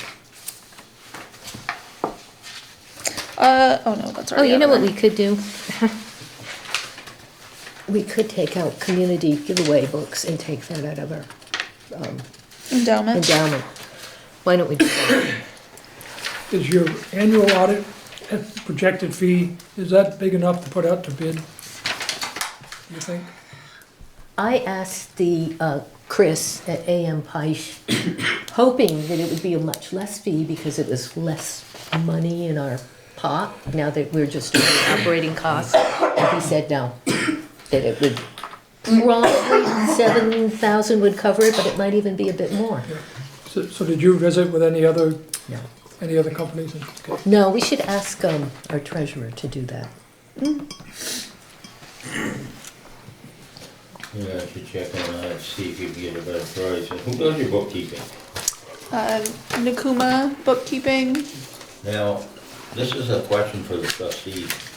Do you sign off on warrants like we do? No, we, So you actually don't know, I mean, nothing's going wrong. I'm not kidding, don't get excited. But it's not a very good way of doing business. They see the treasurer's report they don't sign it, but they see a treasurer's we see a report every treasurer's month. report with all the expenses listed every month. And they get paid without you signing off on them. Yeah, You take action, do you take action in your minutes? Or you- Well, anything over 500 goes to the board. But little minuscule, like toilet paper, just gets paid for and then they see it after. But when yeah, you're- what do you think? Well, Should we- I'm thinking that, you know, it's just, because this is taxpayer money, it has to be accounted for, you know? maybe you ought to have a system in place that it gets accounted for, and I think it would make it a hell of a lot easier at the end of the year when you started doing your budget, if you had all that stuff, every category listed. That's all done. Yeah. Well, how come they're not, you got all these blank ones on here and here, and actually, this 70,000 for 2023 isn't exactly what was appropriated, that was in the town report, is it? I thought it was less than that. What are you talking about? I'm talking about under their operating, it comes down, blah, blah, operating cost 14, then you go back on the back page, it's at 70,900. What was in the last year's count? 67,490. See? Okay. Yeah, that's the, we discussed that at the beginning. We said we're pulling numbers from an old, before we actually got it approved. So we do need to go back and fix the 2023 numbers, but. You know, Do you have one of these? I have one. Thank you though. it just makes it a lot easier if you don't have No, to, I have a car copy. if you don't have to explain these things, With boxes of them. Right. you know. Yeah. So if it's done every month, the board sees the outgoing stuff, it's all recorded. We do. At the end of the year, you just hit the computer button, it spits it out. It's not gonna spit out 70,900. I think Earl has some good advice for you though. If you get your warrants every month, sounds like you do, and you review them, they should have something in the minutes where you've approved them. Should have some evidence of action taken, and that kind of closes the loop. Okay, Yeah, we'll make sure to do that from now on. you know, if it's you or me and our money, you know, it's fine, but we're dealing with taxpayers' money and, you know, we gotta account for it. And maybe your bookkeeping ain't the best in the world, maybe you don't have the best software to do it. I don't know if you need to go on some kind of, like that NIMRIC, what do they call it? We use QuickBooks. We use an accounting system and we have, You know, it's just last year's numbers that were off because we had an old report and not the, we didn't but pull from maybe the your town. bookkeeper is probably not trained enough on it. I mean, you should have, these things shouldn't be that far off. Really, if They're off because they used the wrong numbers to begin with. Basically, that's it. They took numbers that they. Right, we took the proposed numbers from last year and not the They didn't actual use what their passed. actual We didn't budget. we didn't have the town report in front of us when we did this. I would like a copy of the town. Well, there's a lot of them around town going, most any store, they're still left from last year. I have some. Okay, so it's not hard to come by. Well, I'm just, as a recommendation, because sometimes, you know, when you get in the, if you don't have it exactly accurate and somebody pulls something, that don't look right, they must be doing something. Well, you're not doing something, you're making honest mistakes, you know, that's fine. But you should try to get a system in place where you avoid that. And in this day and age with computers, it should be able to be done. Yeah, we'll fix this. Okay. I just wish But we you could. need to start doing it on a regular basis. I think, that, you know, this meeting and signing off in your minutes that say you approved the warrants is a real key thing. Because if you're not, then, you know, basically people can say, well, you don't even know what the money, where the money's going. Okay. You know, it's a simple, we have to do it, you know, and if we have questions, we bring them up. We do it. We're doing all of that minus the signing it. So we'll start Yeah. making sure they're signed. And recorded in the minutes. Yep. So, How go ahead. how will any of the financial policies that we signed today affect them? Good question for Brian. But I don't know if it will. It, you know, I mean, I will give them copies that they can follow. But they're receiving tax money, so, yeah, they may have to take a look at them and see if they've got any questions. I mean, I think, to the extent, I mean, the point, they still fall under GASB, okay, because they're a government entity. So, and so when you go for any sizable grants, this is what's coming back to bite, is making sure that they agree to GASB. So I'll send over an email with all these, and this is a work in progress. We still have several other policies still to work on. Yeah, but this is the accounting policy that we finished. Yeah. You know, there'd be a personnel policy and then a building policy. In fact, I think the building policy is the one we ought to start doing next with all the building. Well, but there's also the capital policy. Yeah, I think that, So, yeah, there's, So there again, we're doing them for us, is that Yeah. something that they should also have be here too? Is that something that we should have a copy of? yeah. Maybe they should adopt them policies too. Because then there's Then we got really, consistency. it's really out in the Yeah. open, it's transparency. Yep. Okay, send us the dreadful things. They're not anything. I've got a question. The capital reserve fund that you asked us to start, that money is coming out of our endowment. No, No, it's taxpayer money. it's gonna be taxpayer money. Yeah. Okay. You mentioned the endowment at the last meeting. Do you know how much it is? Do you know how much? Oh, the numbers are on here, aren't they? Well, that's, no, I don't that's think the total's on there, interest. the interest is on there. That's the Oh. interest, which is what we get. Now, the capital reserve you're established is for, Any major library expenses. We don't have much in it yet, How much you have in that reserve? 2,500. Yeah, we only started it last year. Just started last year, right now there's $25,000. 2,500, Oh, 2,500. that's what you put in the capital reserve. Every year. Okay. You know, that's definitely not gonna cut it. No, we're not that rich, but over 10 years, Do it, but, 10 years we'll be able to get a carpet. But could we know what that, is that a protected fund, or should the taxpayers know how much of an endowment the library I think has? they can know the amount, I don't know what it is offhand, but it is restricted on what it can be used for. Well, I understand that, yeah. One of them much more so 500? than the other. Yeah. One of them is very, very strict. One of them what is we like can books, use, I but think. pretty much books and programs, that's it. The other one is a little more lenient. Yeah, So, One's probably 5, one's about 100 or change, that ballpark. yeah. Sounds about You right. said 500,000? One's, yeah, 1 Right. 5, and then maybe another one is 100. Okay, that's substantial. It's substantial, and this is the one that we can use to help with the Right. attic roof disastrous problem, which looks to be really pricey.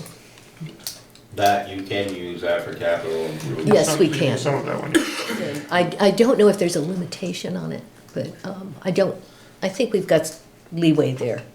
so it seems like there's always questions about your endowment.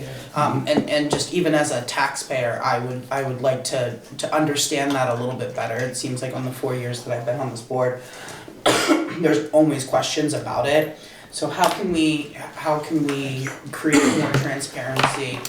Maybe a summary of some kind, just so it's here in this building that the select people are always have that understanding of what that is. Well, annually, we have a representative from CFSG come to the library board meeting to explain all the ins and outs of the endowment. So maybe a liaison from this board would like to come and yeah, maybe be a part of that presentation and report back. We can also put an abstract of it into the annual report kind of thing. Yeah. I think that would be helpful Yeah, for the just like, taxpayers, but I also think yeah, a representation should also be there to ask any clarifying questions that need to. Yeah, he's always been excellent, a good source of info. Because I'm sure Mr. Goujois would have more questions than I could possibly. Yeah, and this is a good discussion. You put this thing out for bid for management every so many years? The 100,000 and the 500? Is it a practice of the library board to say, we're gonna send out a new RFP to see if another asset manager would be willing to? It is not. We've always been very happy. Oh, I'm sure you are. When I'm we sure got- the person or the institution is very good, but I'm just curious if it went out for reconsideration. It hasn't. Okay. Not, at least not since I've been on the board. All right. Yes, wasn't it that one time these town reports did show those, Endowments? yeah, and the interest and Well, it does show where the it went. interest. Yeah, but it doesn't show the endowment. Right. And there's nothing in here about what it can be used for, what it can't be used for. Right, that's why I think there should be Yeah, some sort of oh, abstract yeah. in there, Yeah. because there's always confusion about what Yeah. that is, and then there's Yeah. really Yeah. cut and dry, it can be used for this, it can be used for that. Yeah, and it's 2 different funds and Yeah. they have different restrictions on them. Yeah. Right. That needs to be recorded in this book because theoretically it is public money. Because it can only be used for the library, and the library is a public facility. Well, we It can, needs to be accounted for in the town report. we can polish that off in a nice little paragraph. Yeah. Okay. I know you're disappointed that we didn't jump right on your salary increase, but You're not nearly as fun as you were last year.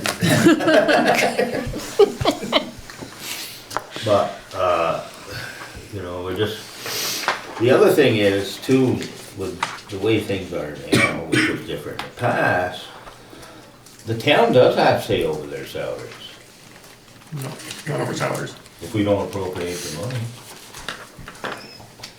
To cover it, where are they gonna get it? It's kind of a, you know what I mean? Right, that's entirely up to you. I think if you don't approve this year's budget, they have to go back to last year's budget.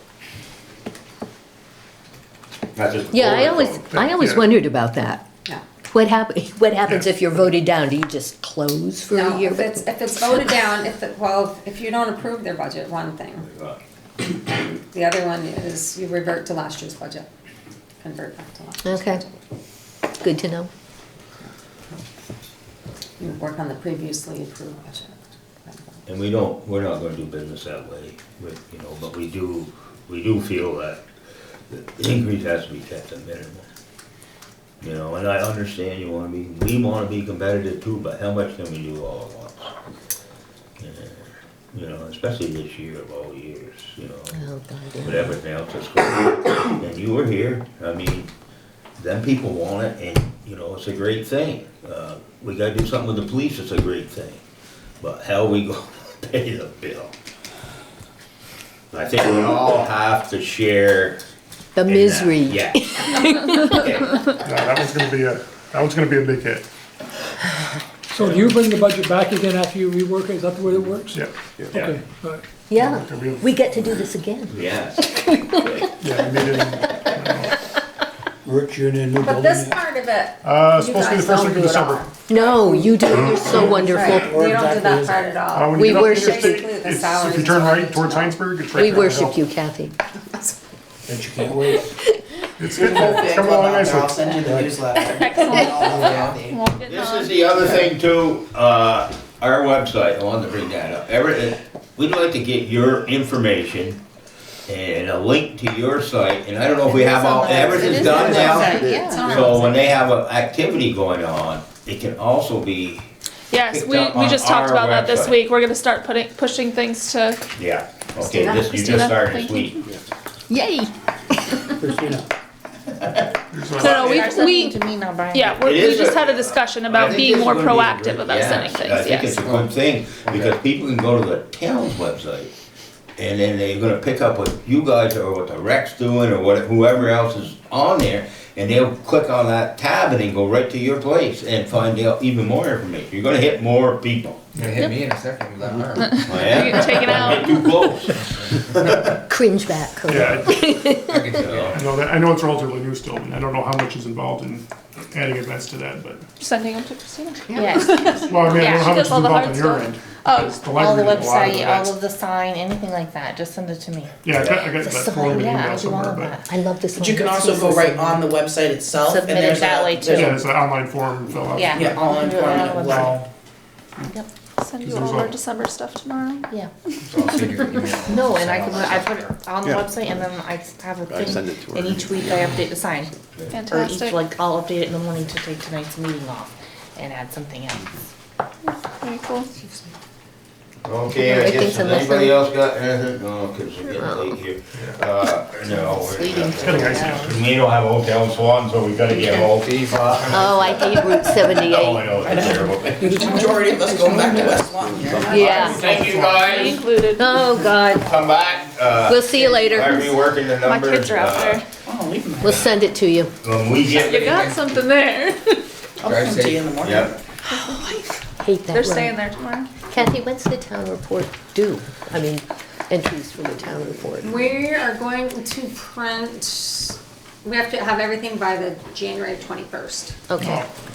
yeah. but Oh, we that's wanna- ages. We Oh, I know wanna you need that. have I know you all our need that numbers in here by before the end of Oh, yeah. December, Yep. Oh, right, holidays. Yeah. end of December. I heard you. But It's easier to get end of year numbers when the year's actually ended. Okay, what do we got left on here? And Betty's here, Betty's in getting some is she water. giving us a report on tax? No? Just sitting for. Okay, gang. So I'm gonna head home with you and keep you safe. No, no, Is there one here already? I don't know, you can. I still have my summer Have a good dress. evening. Happy Thanksgiving. Thank you guys. Not putting it on the calendar, they're all- Okay, then I'll I'm gonna just start shoot my an email. car pretty soon. I'll get the ice off. Let's do that now. Wanna do July, January? Happy Thanksgiving. Happy Thanksgiving. Okay, happy Yeah. Thanksgiving. Alright, under community and economic development, we got a land Yeah. inventory listing. Right, which I gave you a listing, this is just something that Christina and I worked on, kinda fast and furious, but it gives a rundown, there's not a whole heck of a lot of land out there, as you know. But The there's some. suggestion might be that you get a hold of Elizabeth and see if there's anything that they have that we don't have Okay. in their inventory. That would be the other thing, and try to get that posted. I got an email from Elizabeth actually about the TIF stuff. Did you see that? So you didn't get that either. No, I didn't. How come when they email me to the temp, it doesn't I don't go know. across everybody? Because they have to input They have to everybody's put everybody's individual address, email yeah. in. You can take the email and forward it on to the rest I of will, us. that's what I've been doing, I've been giving them to Brian, and then he takes care of it, I ain't getting that technical. But that's what I'll do tomorrow, I just didn't know. Start. Okay, yeah, alright, Brian, I'll be sending that so you can get that out to everybody. Yep. Some interesting information in there. And the idea of that was to try to get maybe possibly get something done in that southern growth district.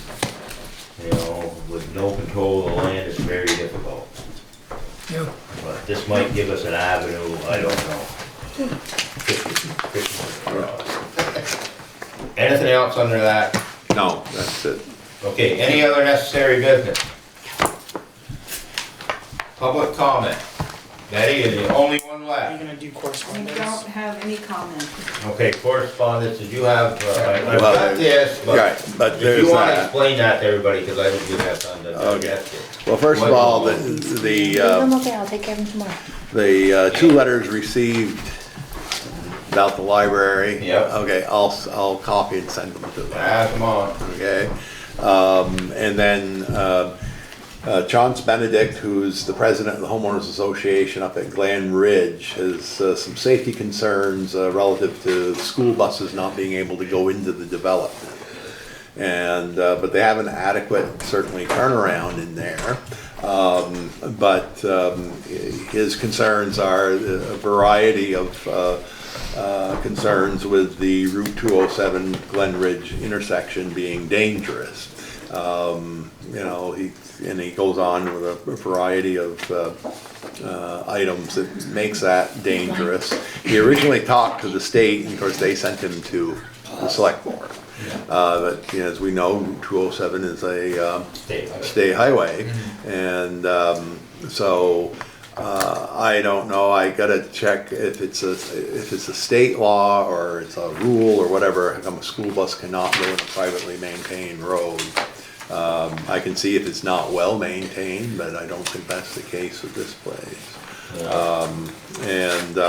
But he's talked about some other, their ideas of the homeowner association was to also place side road signs facing both directions. Again, that's the state highway. Adding a flashing yellow beacon to the existing northbound facing side road sign. Again, state. Lowering the speed limit to this section of Route 207, state. Passing northbound lane is no passing lane from Woods Hill all the way through, that's state. And placing school bus stops ahead signs on both lanes of 207, that's the state. The only thing that, well, this is the state during the daytime monitoring the vehicle speeds and enforcing the law. So, you know, I like how the state just kind of passes along, but it's all their area. But nonetheless, I'll check in to see what the state law says about, and I'll talk with the bus company. And think you should talk with the school. And the You school. having that I have a meeting? meeting, I have a meeting next week with the superintendent of schools relative to doing the boundary line adjustments on the. Have they got a surveyor to do anything yet? No, they haven't done anything yet. But I suggested they use the same surveyor. Yeah, I know. I was there when you did it. It makes sense. Yeah, so I'm gonna have to get them going. Yeah, they better get going, or union, or we just give it to somebody else, that's all. Yeah. If So, they don't want it, I mean, shouldn't be that big of a holdup. that's, I think, all I had, so. All right, back to you, Betty, you got any comments? You good? Good. Okay, upcoming events, Thursday, the 23rd, and Friday, the 24th. Obviously, all the town offices will be closed for Thanksgiving. Saturday, the 25th, is Small Business Saturday. Encourage everybody to shop local, support our local businesses. We have 2 new ones in Merchants Row this year. Is there any other new ones that started here? So probably is, but I know, for these small businesses, it's very important, and this is a good time of year to show your support. Monday, the 27th, is a joint meeting with the trustees at 6 p.m. at the Village Complex. And this will be on Teams, because that's what the villages use. We use Zoom. Gotta back up though. November, did we say the 4th? December. December 4th? Yeah, All right, there will be another meeting that's not on this list, because we just made it tonight. 7 o'clock. 7 o'clock at the Village Complex. This is strictly to deal with the proposal for the police issue. Are we calling it a public hearing? Yeah, it's a public hearing, specifically to get public input and to put more information out there. And I really hope people show up, because they need to understand what's going on, they need to see this numbers, and they need to make a decision of whether they think they can afford it or not. Then on going back to Tuesday, the 5th of December, that will be our next regular select board meeting, and that's at 6 p.m. at the town offices. And if I can add, the Swanton Chamber of Commerce is hosting Swanton's Christmas in the Park, Saturday, December 2nd, from 3 p.m. to 5:30. They are looking for volunteers. If you are interested in volunteering, please contact Suzanne Washburn and/or the Chamber of Commerce. Also, there will be a craft fair at the parish hall this Saturday from 9 to 2, and that's to help raise money for the 2024 powwow. I did see that somewhere. So everybody can stop by. Yeah, there's a lot of things going on this time of year. So, we don't need executive session, do we? No. Oh, thank God. Oh, wait, no. Just kidding. I'll make a motion to adjourn. All right, motion's been made, is anybody gonna second that motion? Second. Motion's been made and seconded, all in favor? Aye. All right, meeting over. Um, Thank